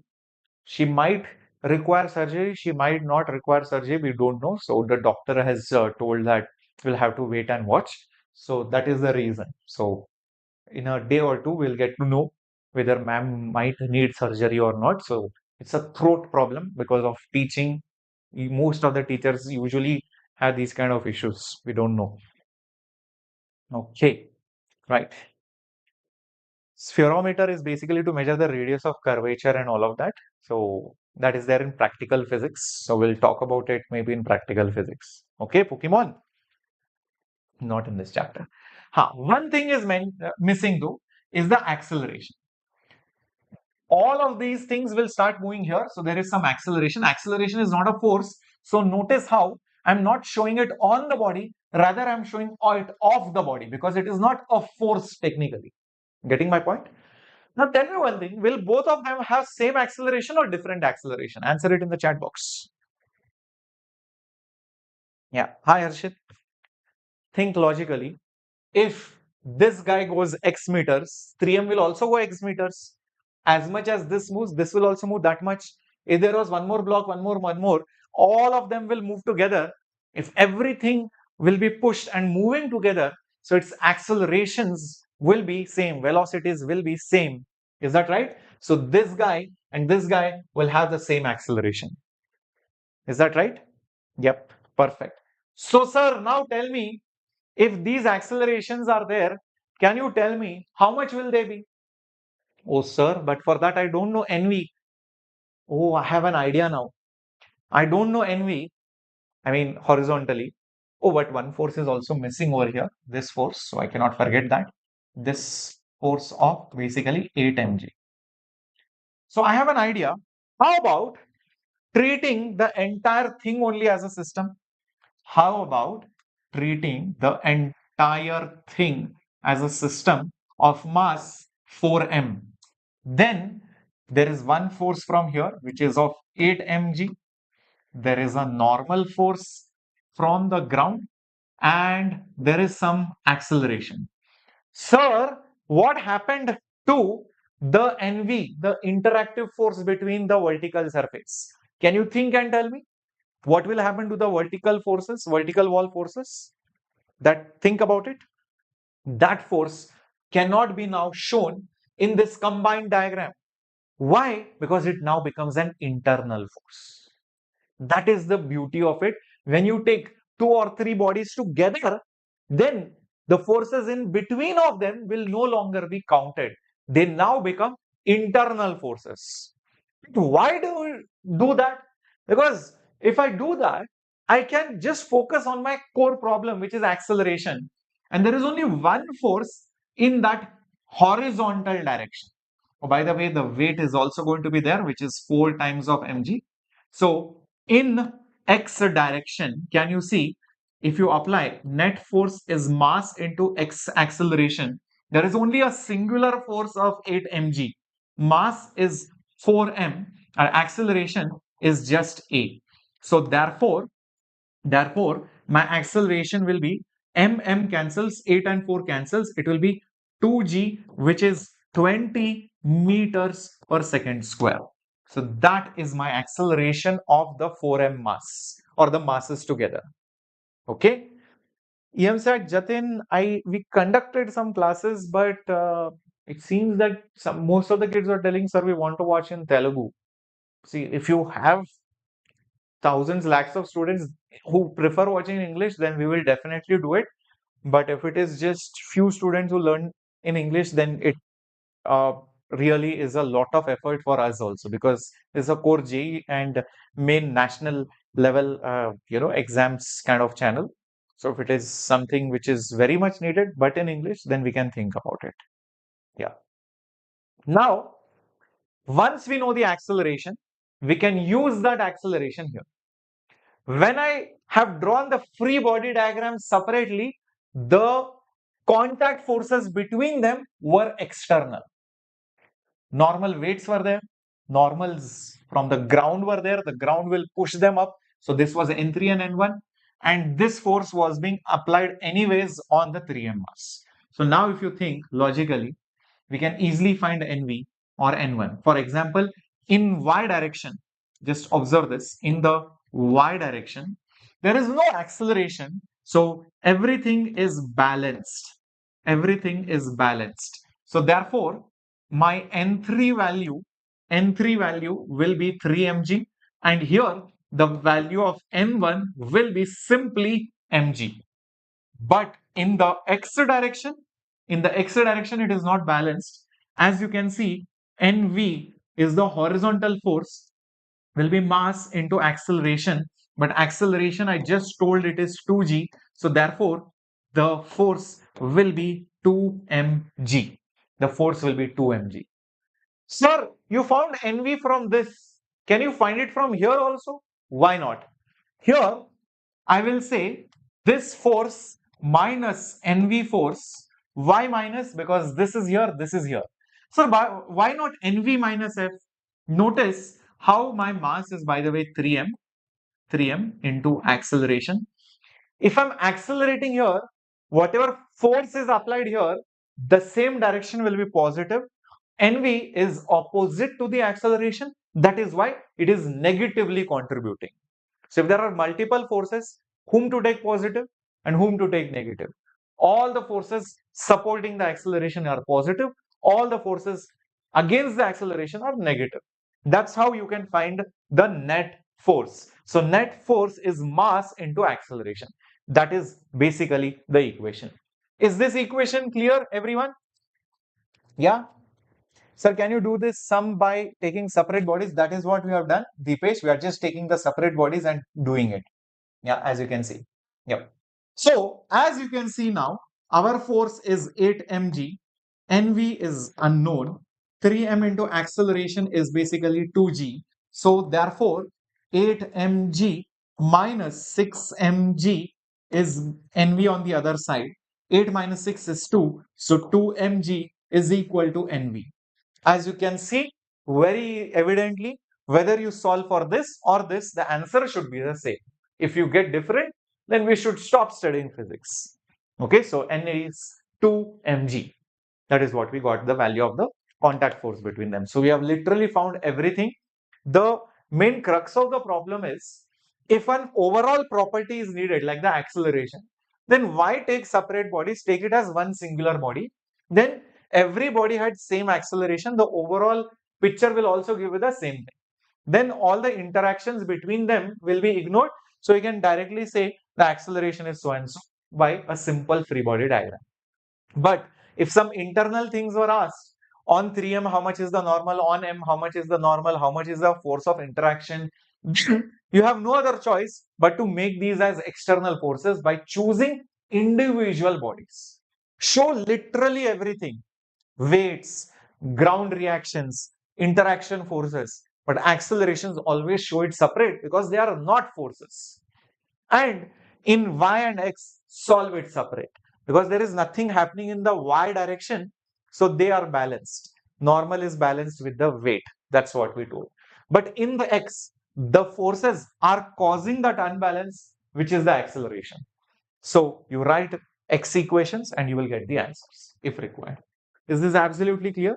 There is no shortcut, Rama, for this. Yeah. Can we find acceleration by FBD for separate bodies? Yes, Deepesh, you can do that. So you will just basically write the same equation. Forget this. Just imagine the same problem. Imagine the same problem. Till this point, everything will be the same. Till this point, everything will be the same. Yeah. Nothing has changed. I do not know how much is NV. I do not know how much is acceleration. Assume that. I have drawn two separate FBDs. Now what will you do? Take the value of MA and put it over here. That's it. So therefore, F minus NV will be equal to 3 times mass into acceleration is basically NV. Okay. So therefore, F will be equal to NV plus NV or 3NV plus NV. And how much is this force? And how much is this force? We just solved it or saw it. It is 8 NV. So from this, NV plus 3 NV is 4 NV. So therefore, we will get NV as 8 mg. 8 mg divided by 4, which is 2 mg.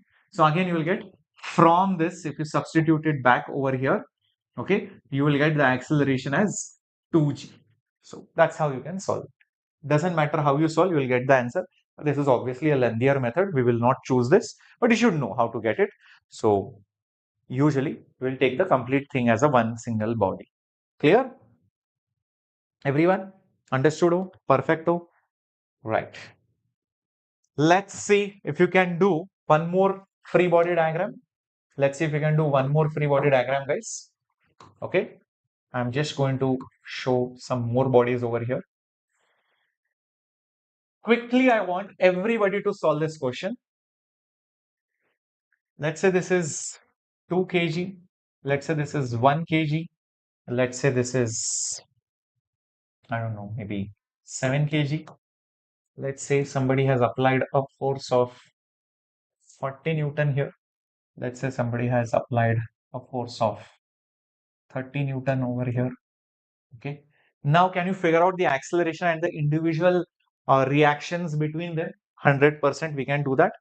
But before going there, we can consider the entire thing as one single system of how many kgs? Can you guys quickly guess? How many kgs? 2 plus 1 is 3. 3 plus 7 is 10. So that is 10 kg.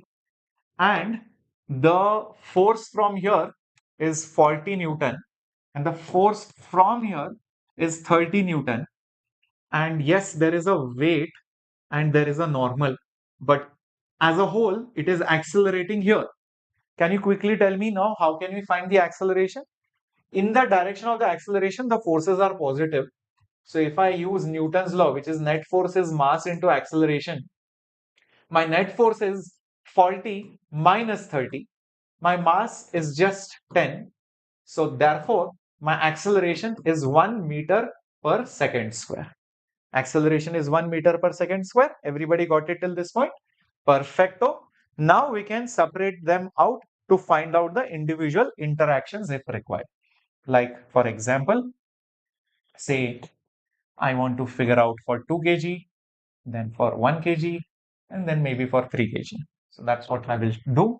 So this is 2 kg, this is 1 kg, and this is 7 kg. What are the different forces? One force will be mass into gravity, which is the weight. So 2g, 1g, 7g will all act like this. There will be also normal reactions on them, like N7 will be there, N1 will be there, normal force on 2 kg will be there. Because nothing is happening in the y direction, so N2 should be equal to 2g, N1 should be equal to just 1g, and N7 will be equal to 7g. Because in the y direction, there is nothing happening absolutely. Then on the 2 kg block, we have 40 Newton from this side, and there is some kind of interaction between 2 and 1. So I'll put N21 here. So if N21 is applied on this, there will be the same force in this direction. Action, reaction. Clear about this? Why N21 is there? Okay. So 2 is pushing 1. So 1 will also push 2.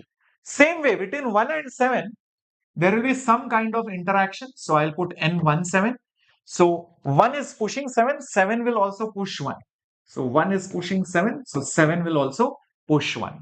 And on 7 kg, there is a 30 Newton force like this.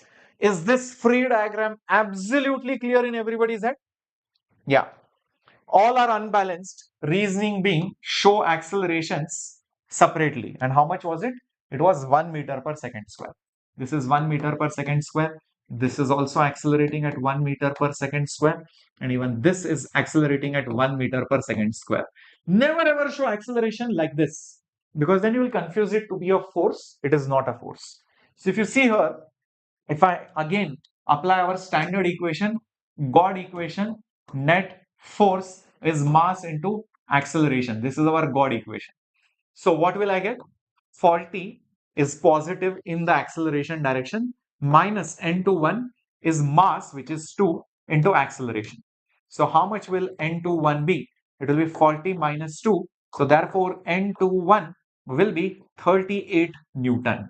It will be 38 Newton. Similarly, we can find over here or solve for this. Anything will work. Say for example here, in the acceleration, N17 is positive, 30 is negative, is mass into acceleration. So N17 will be 7 plus 30. So it will be basically 37 Newton. So N17 is 37 Newton.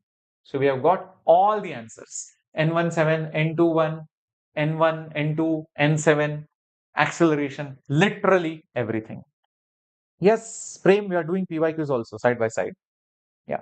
Constrained and non-inertial frames, we will do it in a separate lecture, not today, because it's not possible was. Okay, I want to go in detail.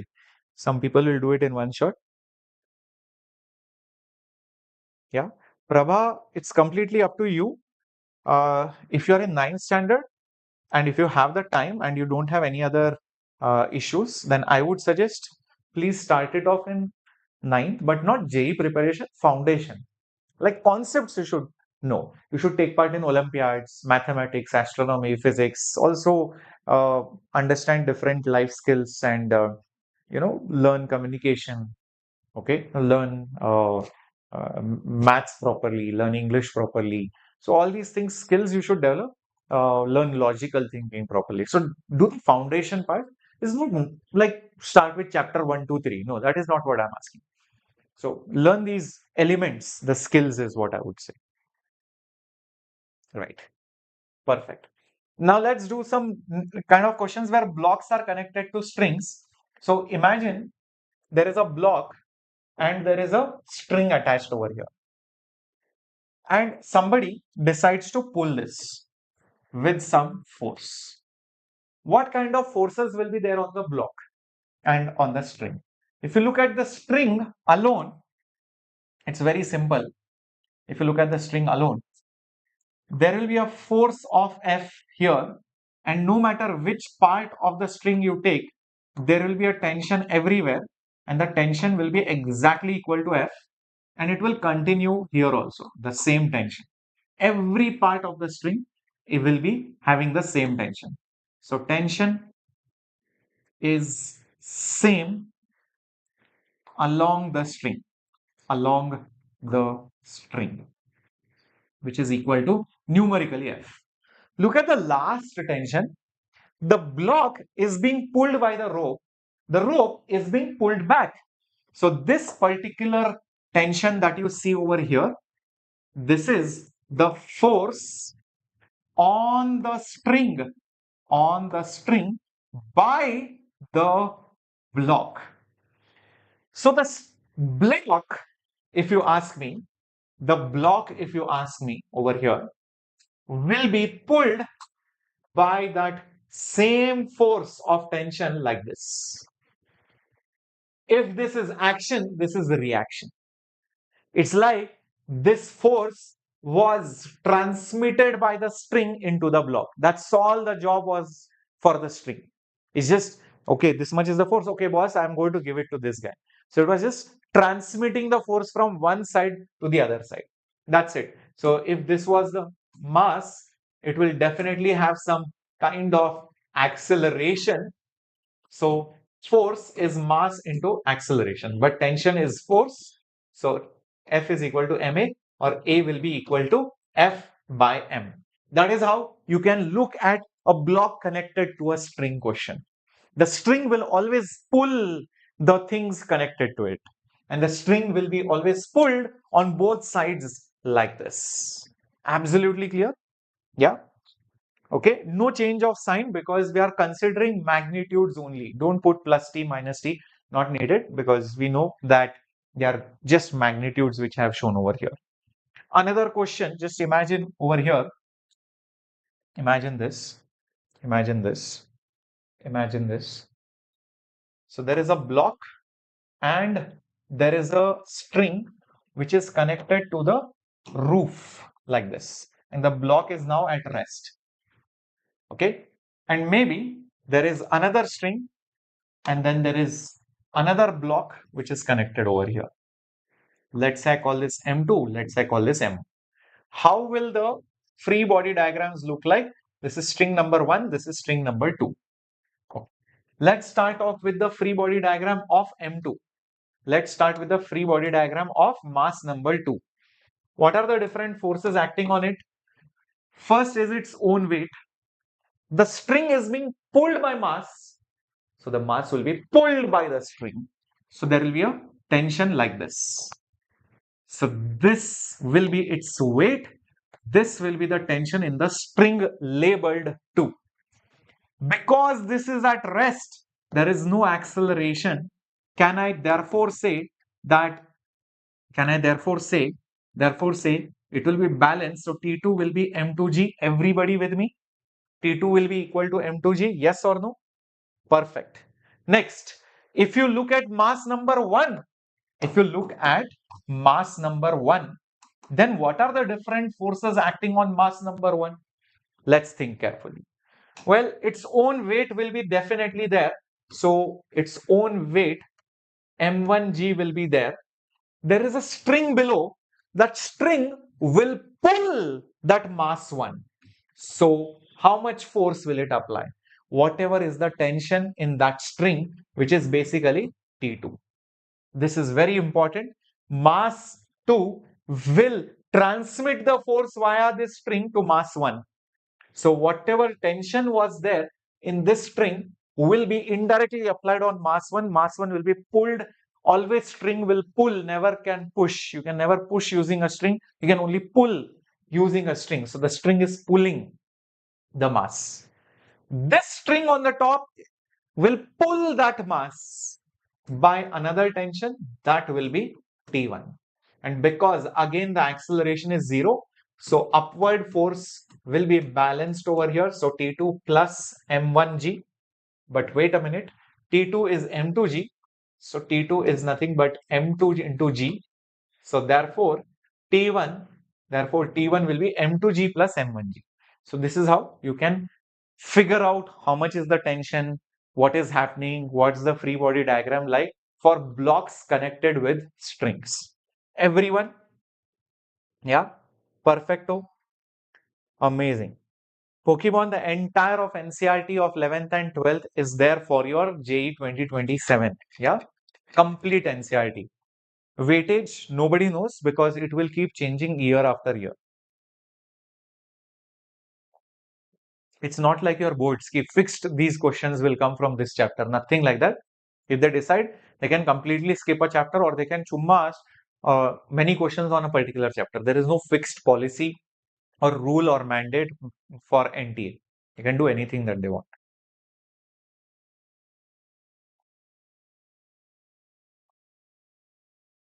Okay, guys, everyone. Prabha, I have a lot of time. Shall I start J from 9th? I will be able to learn from your video in 9th. Yes, Prabha, definitely you can watch. That's what many kids are doing. Many of the rankers started their preparation in 9th only. Start watching my JEE videos, but take it slow paced, but complete as much as possible in 9th. 10th, you will be focusing little bit more on the board side. So try to do it definitely. At least the mechanics part of physics you will be able to do. Basics of GOC and physical you will be able to do. Mathematics you can do a little bit of algebra or geometry, whichever you like, or maybe derivatives also. Yeah, so these are the things which you can start off your 9th standard JEE preparation. Right. So let's do some questions on your screen. Here it is. Okay. So this is the question, guys, coming up on your screen. 3 identical blocks, 2 kg, are being pulled by a force of 10.2 Newton with some acceleration on a smooth surface. What is the tension between the blocks B and C?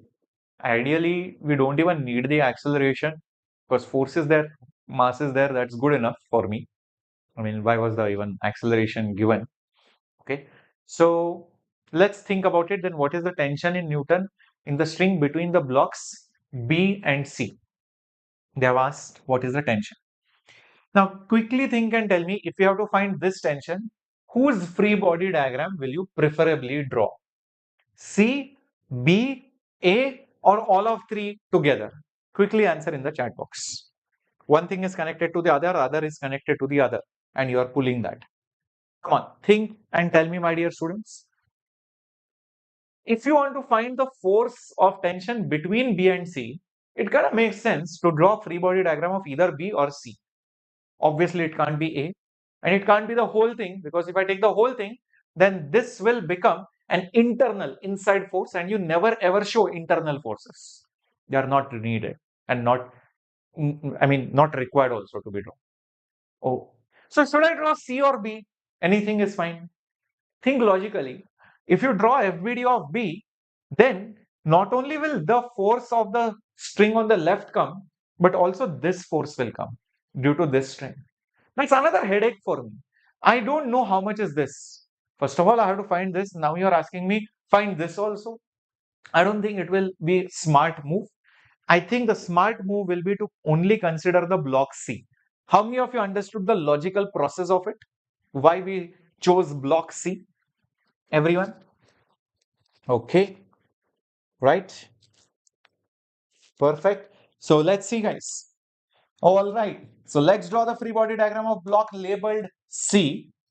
The block labeled C, what are the different forces? Its mass are 2 kg. So there will be a 2g force down. There will be a normal from the ground, NC, like this. There is no force from the left, but there will be a tension in between. And the acceleration is clearly mentioned over here to be point something 6 meters per second square. There is only one force. So using Newton's law, net force is mass into acceleration.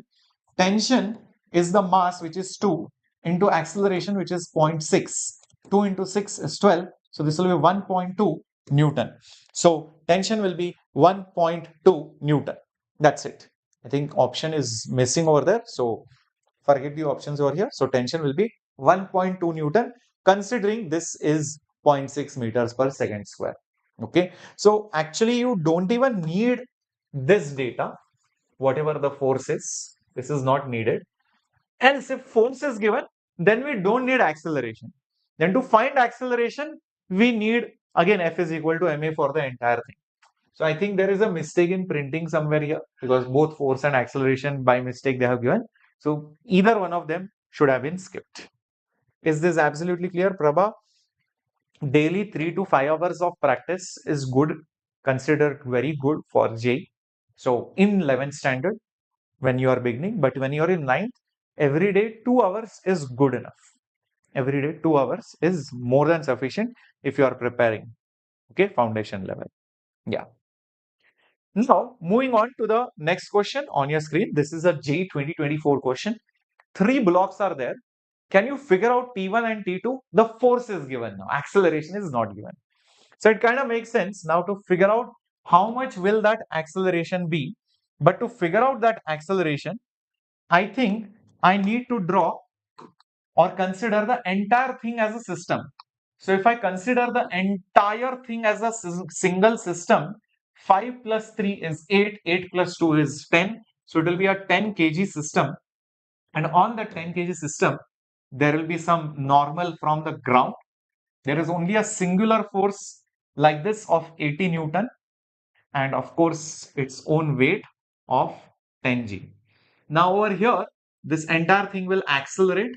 So in the x direction, if I use net force is mass into acceleration, the force is singular 80. Remember T1 and T2 will be internal now. Mass is 10 multiplied by acceleration. So acceleration will be 8 meters per second square. Do not forget T1 and T2 both will be internal forces in this scenario. So I have not shown it in this diagram. But now in order to figure out T1, T2, I will consider it as external by drawing separate FBDs.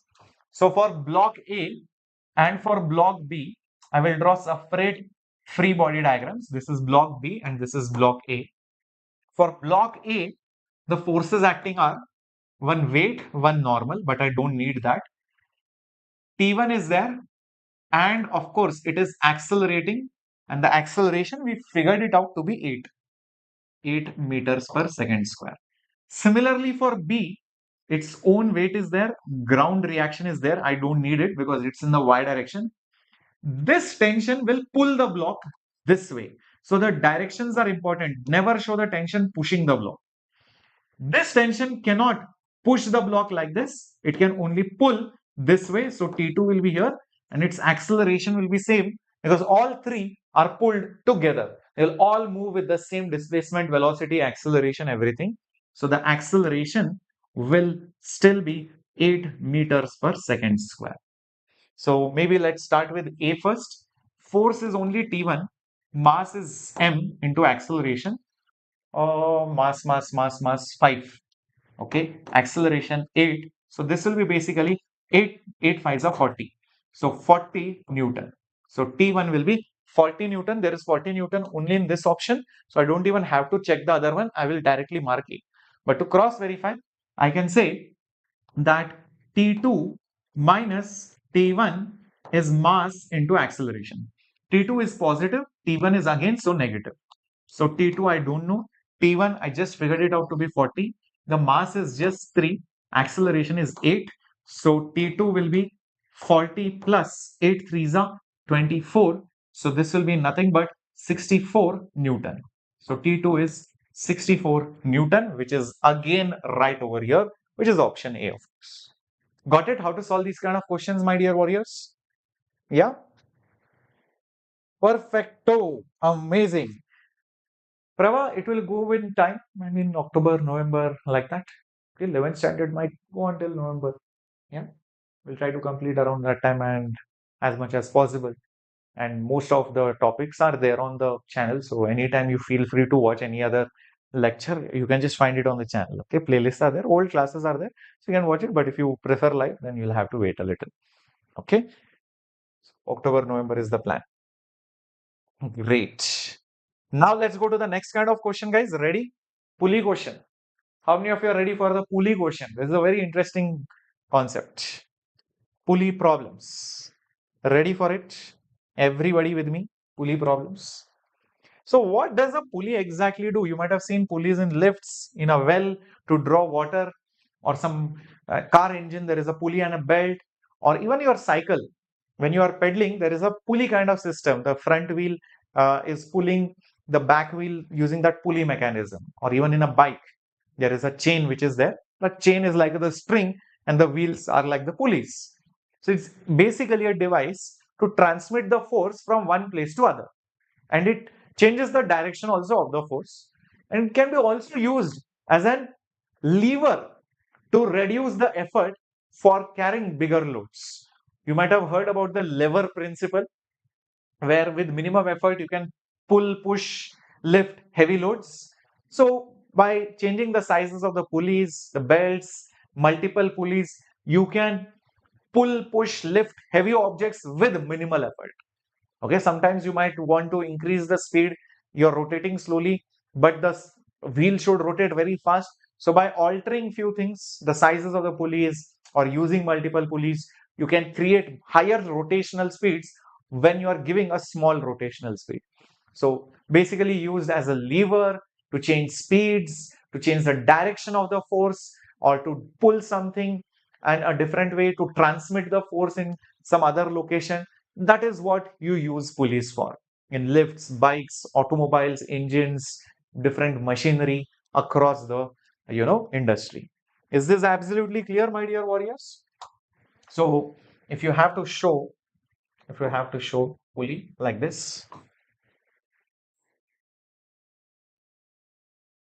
so this is a pulley.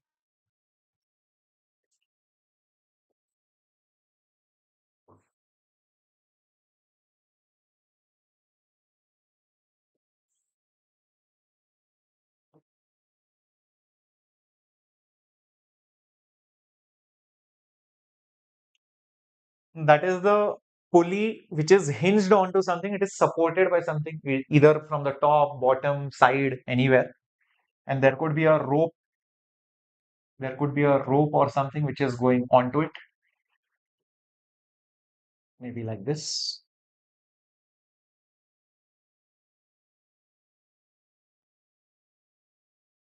Or maybe like this.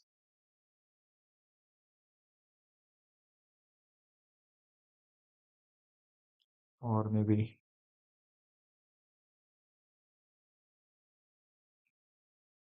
like this. So that's the rope which is wound or which is wrapped onto the pulley. And if at all there is some kind of tension in the rope, which will be there, that same tension will continue as it is. So the rope is being pulled from both sides here. The rope is being pulled by some tension here. So that same tension will transmit here. Here also that tension is transmitted from here to here. So that is how it works. So a pulley is used to transmit the force and also change the direction of that pulling, or whatever that force is there. Okay, so it basically transmits and changes the direction of our pulling force, Usually we study ideal pulleys, although you can have pulleys with friction with mass, which we'll be talking about in the chapter of rotational mechanics, not now. So we study ideal pulley whose mass is basically zero and is also smooth. This is very, very important. Smooth, so the string is sliding onto it, the string is slipping onto the surface of it, and also the mass is not there, so the rotational effect, if any, of the pulley is completely ignored. That is what we will be considered. Okay, ideal pulley. Okay, I hope this is absolutely, absolutely clear. Cricket edits, whatever doubt is there, please ask. Okay, don't just say that, sir, explain everything again, right? So I can show you maybe some simulations later on if I have the time somewhere. Oh, here we don't have pulleys, strange enough. Oh, it's there on my iPad and I cannot connect the iPad here. I have to think, how do we do that? Maybe someday, maybe next lecture I can show it, or during constraint motion I will try to plan to show you the simulation. Okay, so basically a pulley is nothing but a mechanism. It's a wheel onto which a string will be wrapped. And when you push things, the direction of the force will be changed, and the force will also transmit from one side to the other side. That is basically the pulley. Okay. Now, as I said, it can be used in different mechanisms like the lift or lifting water, whatever. Okay, or a belt, anything. So let's see, how do we exactly look at pulley problems? So say for example, let's take the easiest of them all. Yeah, over here and over here. There are two blocks, and let's say there is a pulley right over here like this.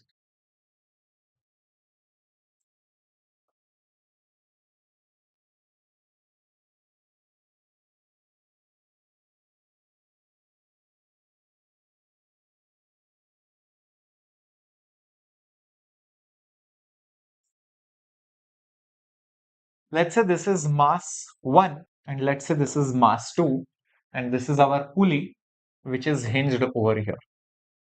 You'll release this system, the masses will start moving up or down depending on whosoever is heavier. Let's assume for now mass 1 is heavier than mass 2. So in that particular situation, easily I can say that mass number 1 will go down and the string will be pulled up from this side. So mass number 2 will go up. Is this right? Everybody with me on this? This is what is exactly going to happen if M1 is heavier than M2. Otherwise, if both are equal, neither of them will go down or up. And if M2 is heavier, M2 will go down, M1 will go up. So the pulley is transmitting the force from here to here. That's all it is doing. Correct? Everyone? Okay. No issues, teamwork, but I would suggest as much as possible, try to watch the Sigma classes, or even if there is something which is like problems, especially, at least look at the Sigma batch. Okay, that will be better for your preparation. Right, Prabha, the early benefit is that usually the concepts can take more time. So that is number one. Number two, usually students develop backlogs. So you can save that time of backlogs. Number three, when you enter 11th, you enter with confidence. And when you enter with confidence, you go with the flow and the momentum. Number four, you get more time to practice in 11th and 12th. Number five, your 12th board examinations headache will not be there with simultaneous preparation. Number six, you can now go to more tricky questions, even very, very advanced questions later on, because you would have done basic stuff. And number seven, obviously, you can target other exams like Olympiads and many other things by giving them, because you would have finished multiple rounds of revision. So there are a lot of advantages, right? Teamwork syllabus, see, I'm not guaranteeing that the entire syllabus will be completed, because if time is less, then maybe we might have to hurry up few things, or take few one shots here and there, but the major chunk will be done. Okay, so major chunk will be done by October or November, max November, but I'm targeting October only. Okay, is that right? Teamwork. Okay, so now let's understand, my dear students. How do I figure out how much is the tension? How do I figure out how much is the acceleration? For that, we need to draw the free body diagram of pulley. Well, if I draw the free body diagram of the pulley, what do I even get? I will just see that there is a string wrapped over it. So that wrapped string will have some tension here and some tension here. That's it. And the roof will pull it up by some kind of force. I will call it N, whatever you want to call it, or you can call it R, the force applied by the roof. So what is this? This is the force on the pulley by the ceiling or the support, whatever you want to call it. Get from this? I mean, nothing, right? I mean, like R is equal to 2T. What will I do? I don't know T, nor do I know R. No point. So I will draw the free body diagrams separately. That is the best case scenario. Mass number 1 and mass number 2. Okay. So let's call this mass 1. This is mass 2. What are the different forces? On mass 1, there is M1G here. On mass 2, there is M2G here. And of course, there is a tension, the string, which is pulling it. This string will pull this mass upwards like this. This mass with this string will be pulled up like this. Do not say tension will be opposite. No. String will always pull the masses. It can never push the masses. It has to pull. Glad teamwork. See you very often then. Okay. Sir, what is the update? Deepesh, see no man. What kind of question is that? Sir, what is that NTA Blender? 1 6-minute video you can't watch. You are coming and asking in a big marathon class, in a serious class. So what is the NTA Blender? One video has been made. Watch it. What are you doing? Okay. Now, talking about the acceleration. Tell me one thing. Will they both have same acceleration? Yes, of course. Why? If this goes down, the string goes down, equal amount of string goes up, equal amount the mass goes up. So their displacements, velocities are same, accelerations are also same magnitude wise, okay, not direction wise. So if this goes down with A, this also goes up with A. So acceleration is definitely there. Do not show it as a force, show it off the body, not as a force. Okay. If I apply Newton's law on this mass, A and M1G are in the same direction, so M1G will be positive.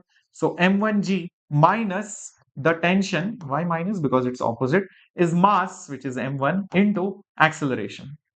Same thing here. In the acceleration is the tension, so T will be positive, and minus M2G will be the mass into acceleration.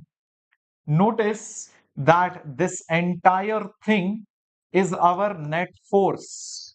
This entire thing is our net force. So net force is mass into acceleration, Newton's law. For this side, m1g minus t, because m1g is positive. For this side, t minus m2g, because t will be positive in the direction of acceleration. Is this clear, everyone?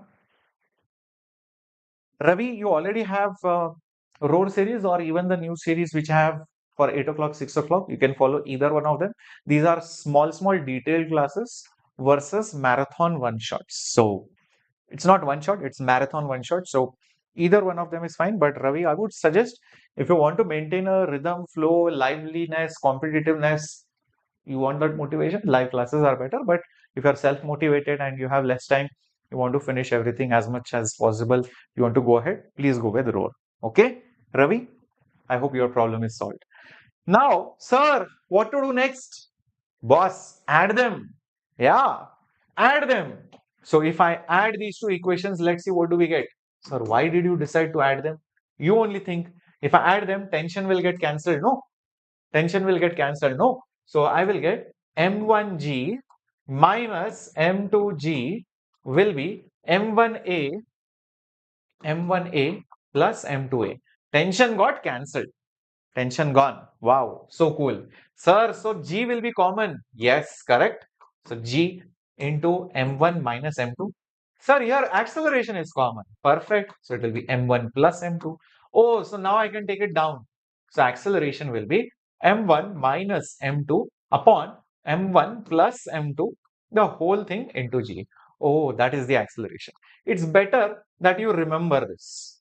It's better that you remember this. Heavier mass minus smaller mass upon the total mass, the whole thing into G.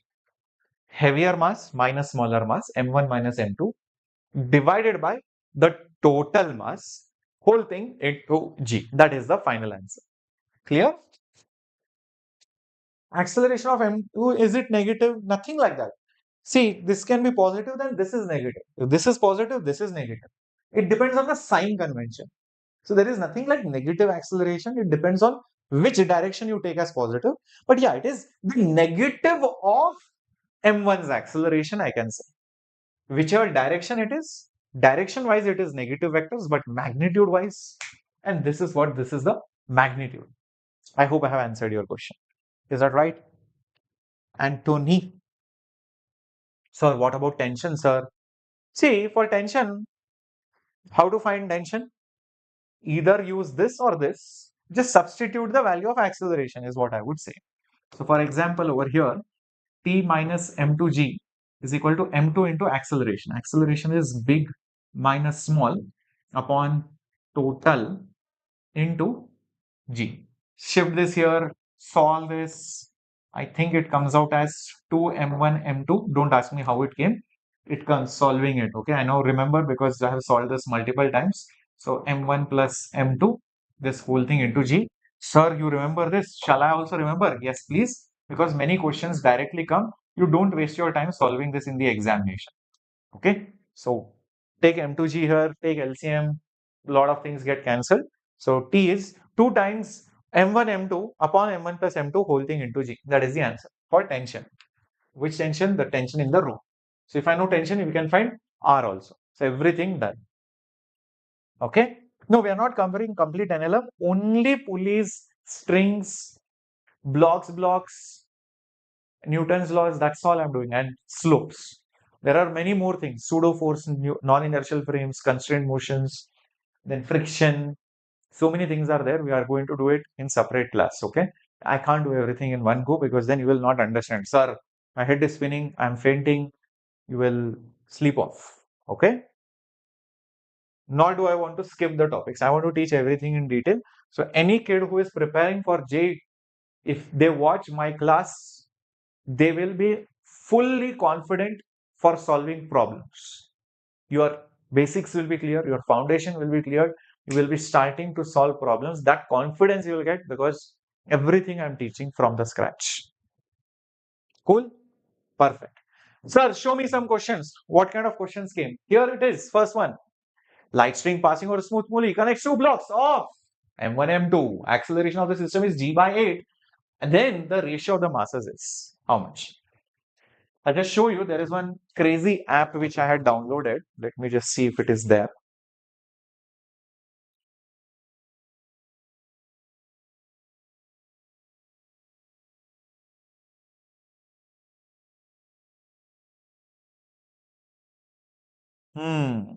It's called Algodo.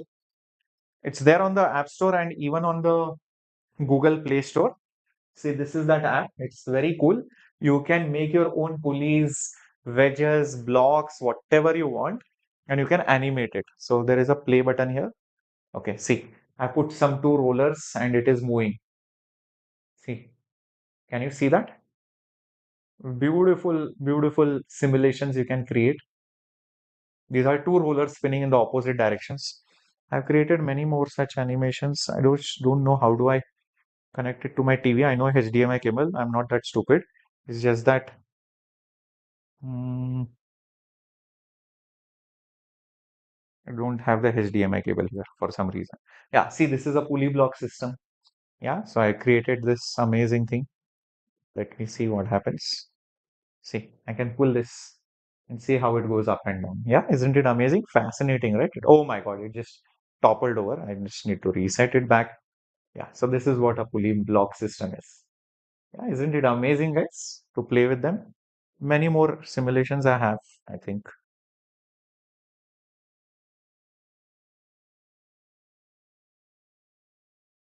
Yeah, see this springs and masses.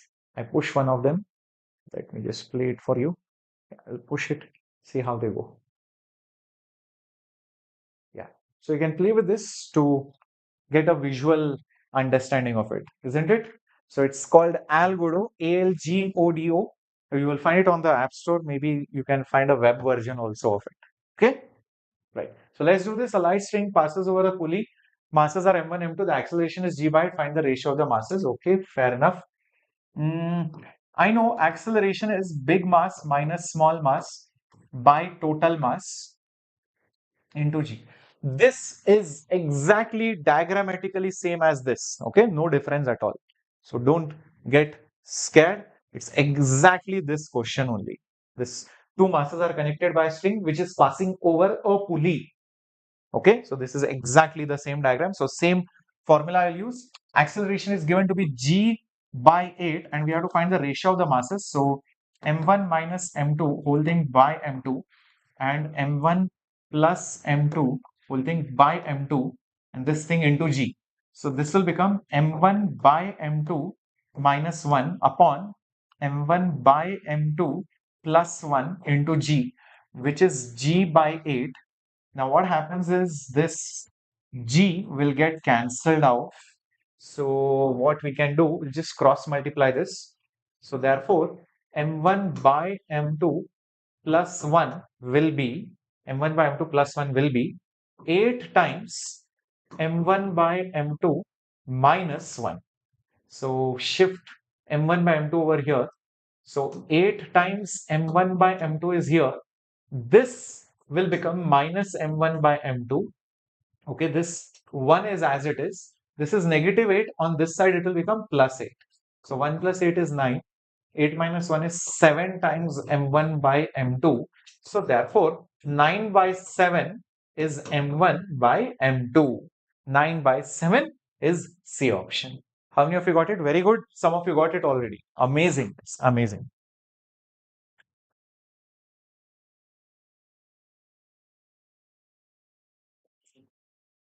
Clear? Perfecto.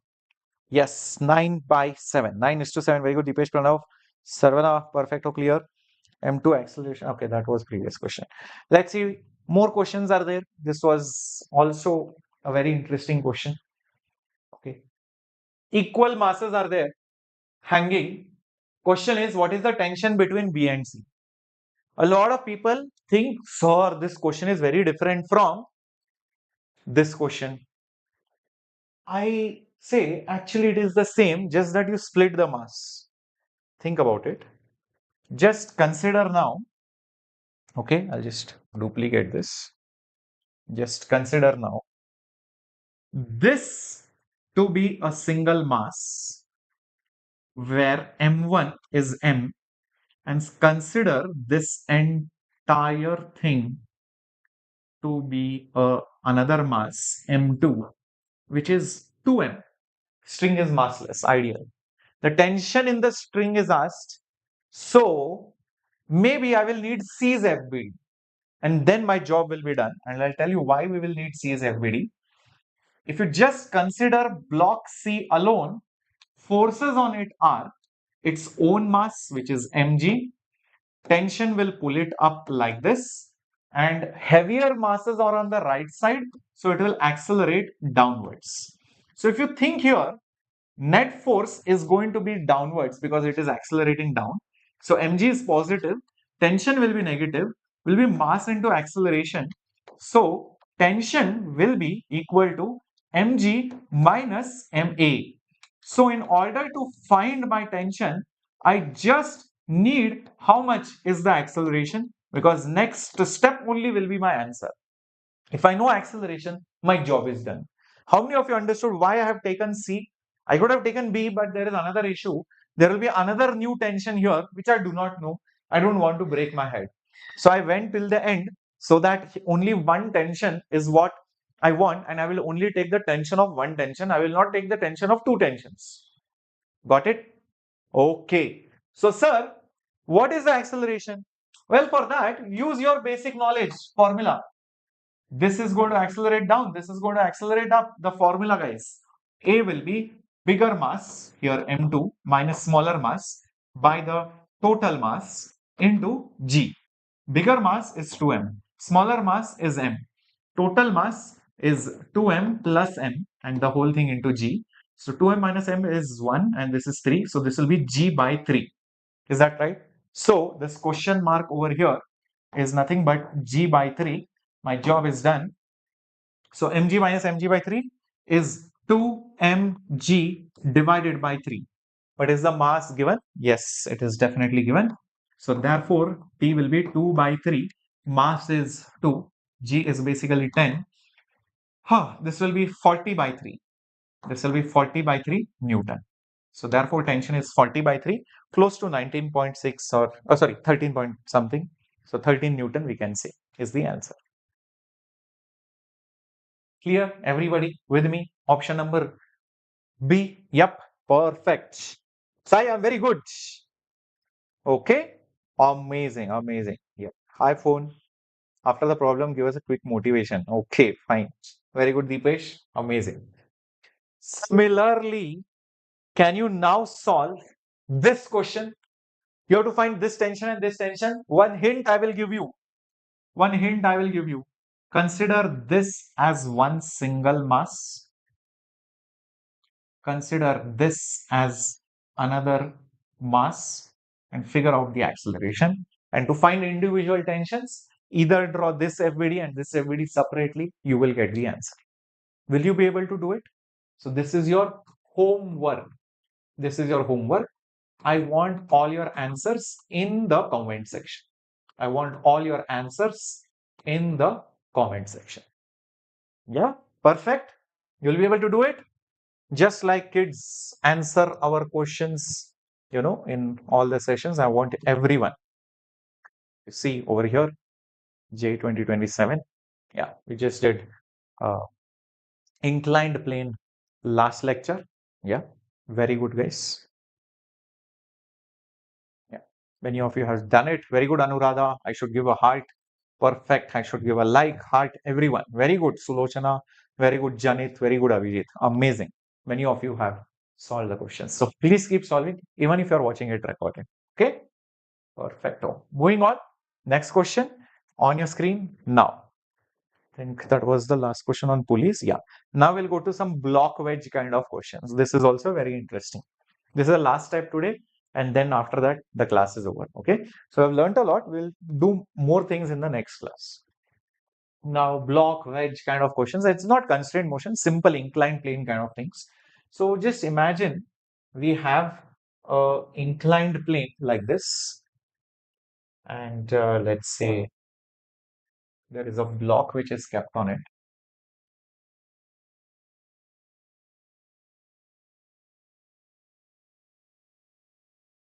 And let's say the inclined plane makes some angle over here. This is one kind of question. Yeah. So block on an inclined plane, or maybe sometimes you can just have this. This is called as your wedge.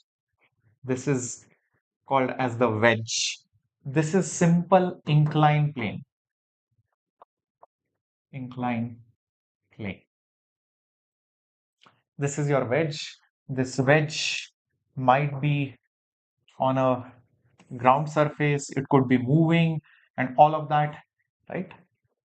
And maybe some things might be there on top of it also.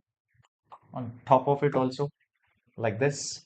And maybe that is sliding. So many things like that can happen. So many things like that can happen. Okay. So these are the kind of questions you can expect over here. Block, wedges, everything. So let's say this is M. Let's say the wedges mass is capital M and all of that. So how do we solve these kind of questions? Let's observe. Say for example, this mass is there and I want to release it. And as I release it, obviously it's going to accelerate. And I want to figure out how much is the acceleration of this mass. And I don't want to end my story there. I also want to figure out, well, it's in contact with an inclined plane. Obviously, there will be some kind of reaction by the surface which will be perpendicular to it. So there will be a normal reaction.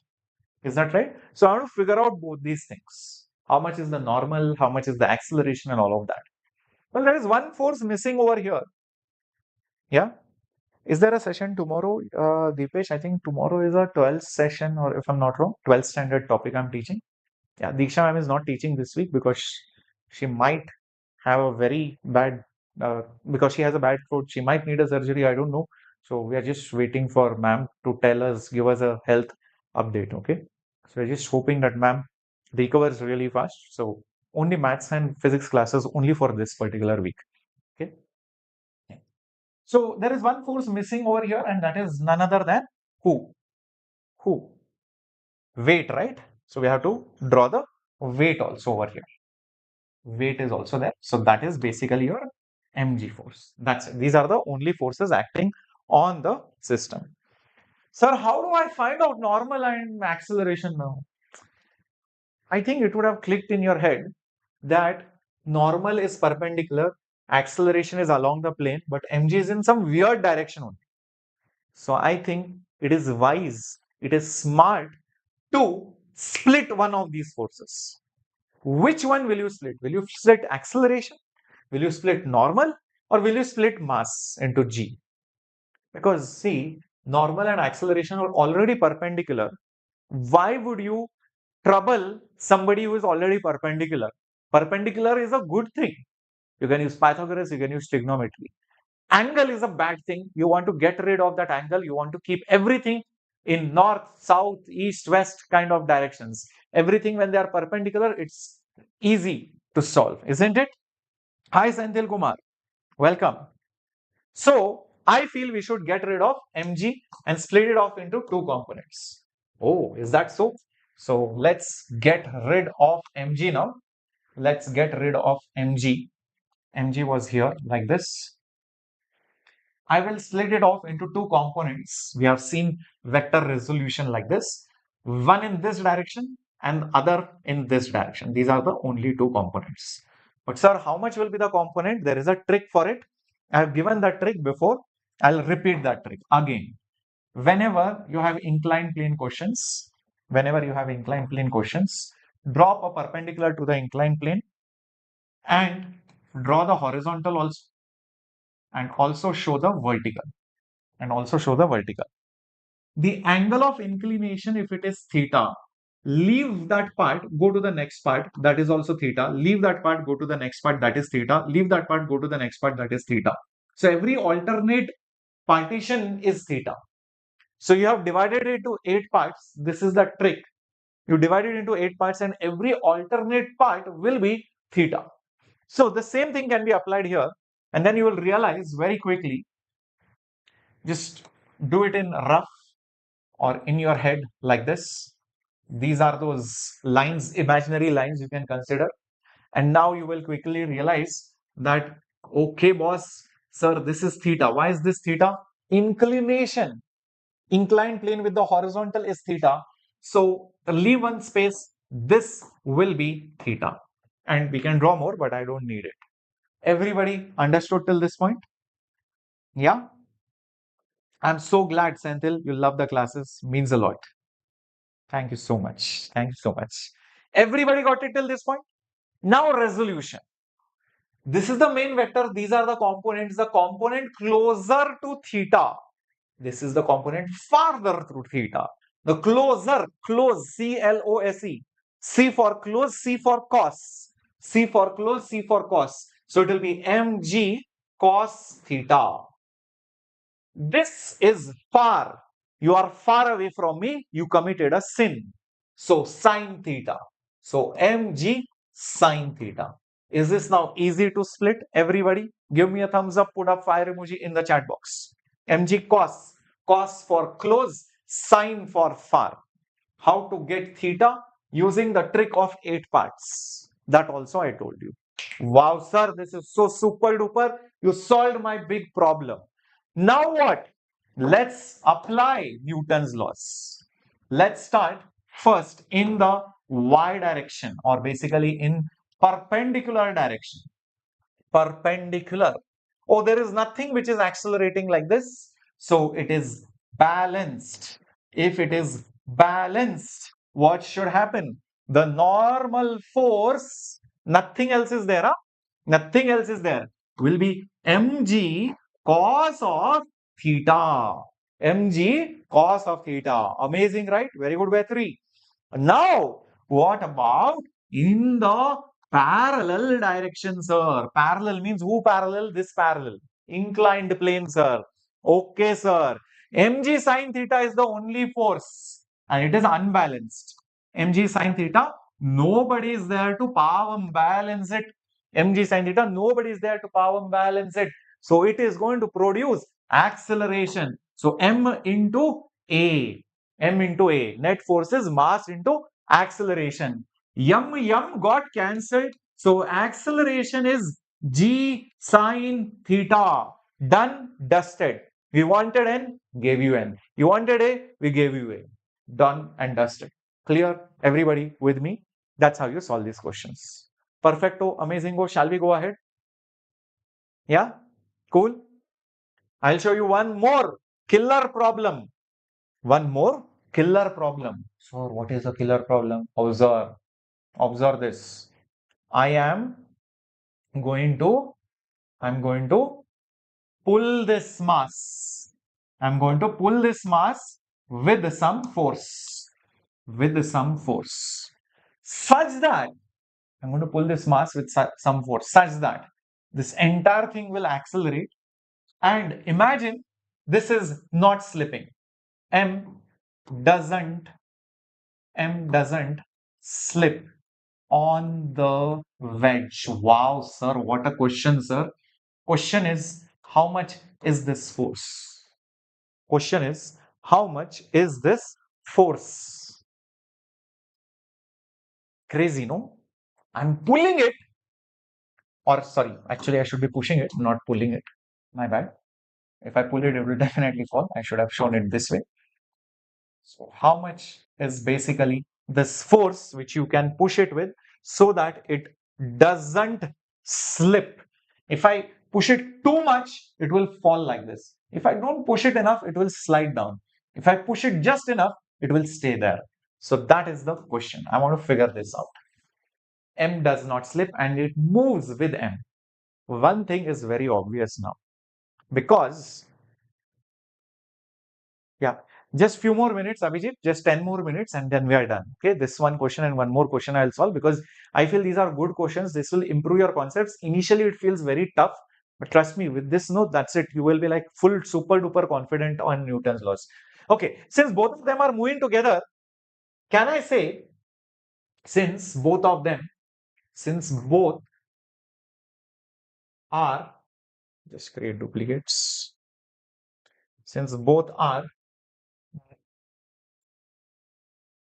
array, man, both are moving together. Why both are moving together? Since there is no slipping between them. Therefore, their accelerations are the same. I can consider this like one singular body.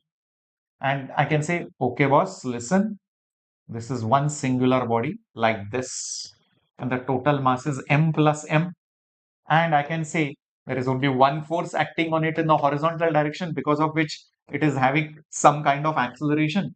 Yeah, the weight is there, but I'm not interested even in the normal. So just ignore. I'm just showing some arrow marks. Okay. In the horizontal direction, in the horizontal direction, can I just say that the force is the total mass into acceleration? Sir, we need to figure out the force, but you don't even know the acceleration, sir. Exactly. Now I know what I don't know, so I can do it easily. You should know what you don't know, what you know, so that you can proceed in that particular direction. If I somehow know the acceleration, my job is done. Somehow. Okay. How get that? Maybe I will just consider the block alone. Maybe I'll just look at the block alone. Now things might look slightly different. Let's see. I'll just consider the block alone. Just drawing the free body diagram of the block and see what will happen now. Just this block. Do not forget the block, the wedge, everything is moving with the same acceleration. This is moving here, the wedge is moving here with the same acceleration. They are not slipping, there is no relative motion. So, if the acceleration is here, maybe I'll have to think about the forces acting on it. Well, one force is the normal force, other force is, of course, the mg force. Mg is here, normal is here. And of course, this acceleration is here. But it is not a force. So that's why I'm not showing it on the body. I'm not showing it on the body, or else you'll get confused. What true now, sir? Sir, last problem like only, sir. What is the last problem, bro? Last problems are mg splits, sir. And we solve it per parallel perpendicular. Bro, listen. If you do that, your aura will be negative 999. Don't do that. Why, sir? See, Here, acceleration was like this. So we split everything perpendicular or parallel. Notice in this problem what has happened. Acceleration is like this. So no point splitting mg. Mg is already perpendicular to A. Wow, mind blown, sir.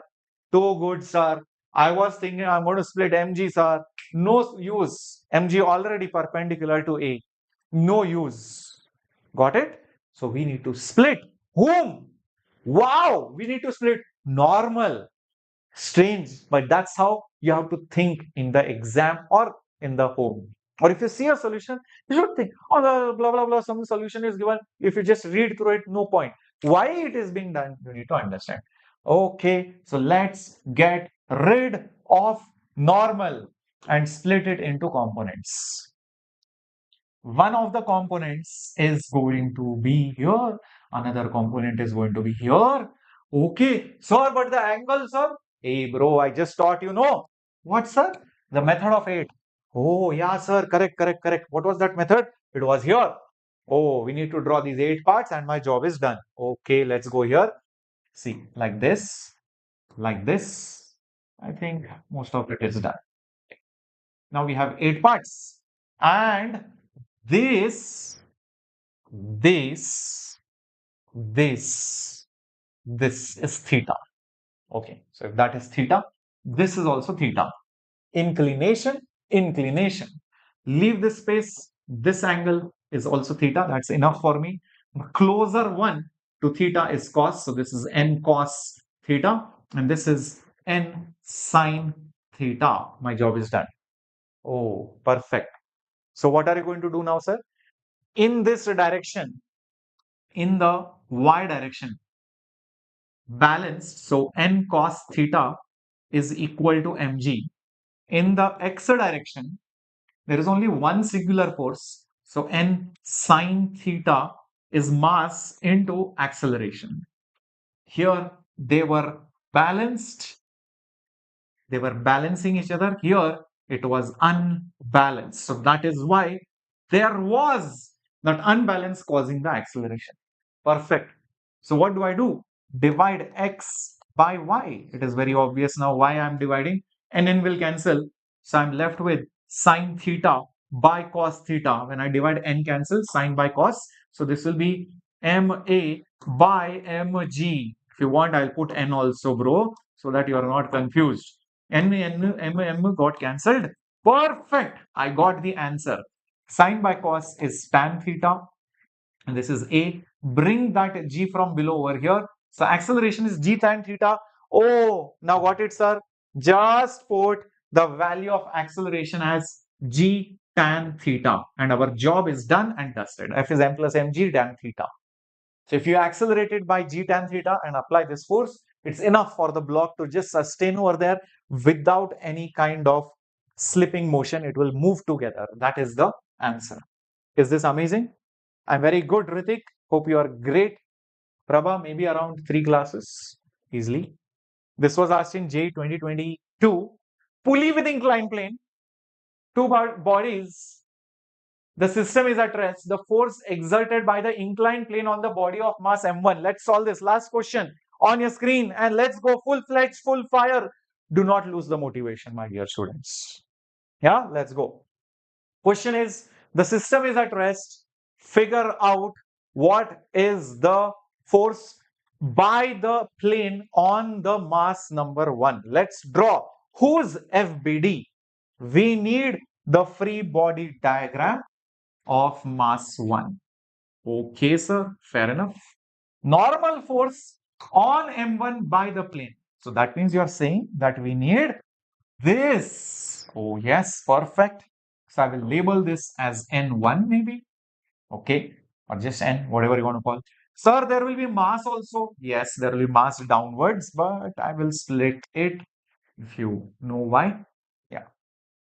Yeah, this will be M1G. M1 is how much? 5. So this will be 5G. But do not forget that 5G can be split into two components like this and then like this. Who is theta? Well, if this is theta over here, then even this will be theta over here. We just solved this kind of question. Yeah, because you can see right over here, like this, and this will be theta. Leave this space, this will be theta. Make sense? So this is theta. So this will be 5g cos theta. So this will be 5g cos theta, and this will be 5g sine of theta. Oh, so we need n1, sir, and this system is at rest. Do not forget that. It's clearly mentioned right over here. The system is at rest. So that means everything is going to be balanced. All the forces are going to be balanced. So in the perpendicular direction, can I say N1 will be 5g cos theta? But sir, theta only you don't know. What will you do? Yeah, correct, bro. I don't know theta. Sad life. What do I do? I don't know theta. What can I do? What can I do? Maybe I have to find theta. It is not given. I didn't misread it, right? Yeah, so maybe we need to figure out how much is theta. So how do I figure out how much is theta? So let's think. See, if you draw the FBD further, you will also realize there is a tension here. That same tension will continue and it will be here also. And there will be a weight of M2G over here. Same string, same tension. The pulley just turns the direction of the force, which is the tension. If you concentrate on mass 2, you will realize T will be M2G. T will be M2G. If you concentrate on M1, you will also realize T is being balanced by 5G sine theta. Is that right? Oh, so T is the same, so the common factor. So M2G is 5G sine theta. But what is M2? M2 is 3. So 3 multiplied by G anyways got cancelled. Or if you want, you put it over here. So 5 into G into sine theta, boss. GG got cancelled. GG got cancelled. Sine theta is 3 by 5. This I know, boss. What is this? Theta. Whose sine is 3 by 5? It is 37 degrees. A beautiful angle. 37 degrees. 3, 4, 5 triangle. Special triangle. Okay. Ritik, sir, how is it going on for you, sir? Soon I'll come there to work with you. Be ready. Oh, really? Oh my God. You are pass out or what? I would love to work with you, man. Come fast then. We'll work together. Yeah, sir, theta is 37. So cos of 37 is 4 by 5. 5, 5 gone. 4 tens are 40. So normal one is 40 Newton, which is B option. That is the right answer. Done, dusted. That's how you solve this. Such a good question. You couldn't solve it directly because theta was not given. So you have to think beyond. Oh, so for finding theta, we need another free body diagram. Like I said, keep drawing free body diagram till your goal is achieved. That's what we have done. Kept on drawing, resolving the forces. So today you have seen a lot of resolution, drawing free body diagrams, drawing balanced, unbalanced forces, solving the question using Newton's laws. You have seen questions on blocks, strings, pulleys, inclined plane with pulleys as well, like the one here. Multiple pulleys, non-inertial frames, that's a separate lecture. Friction, separate lecture. Okay, so we're going to deal with them separately. I hope you enjoyed today's class, my dear warriors. And remember, there is a homework question waiting for all of you in the PDF itself. So if you have forgotten, just let me remind you of that. Where did it go? Somewhere it went, no? Here only. Yeah, this one. This is your homework question. Yeah, solve this homework question. Answer should be there in the comments. Okay, you will verify the answers after downloading the PDF. The solution, everything will be there. Okay, so make sure you're solving the homework question. If you have forgotten to like the video, please like it. That's the fees to attend the class. Don't attend it for free. If you attend it for free, the knowledge will not enter your head. That's not me saying, but that's how it works. Guru Dakshina, guys. Okay, so quickly smash that like button and subscribe to the #1 JEE English channel in the country, which is your Vedantu JEE English. Okay, this was your Captain Shreyas signing off. Bye bye. Take care. Have a great night.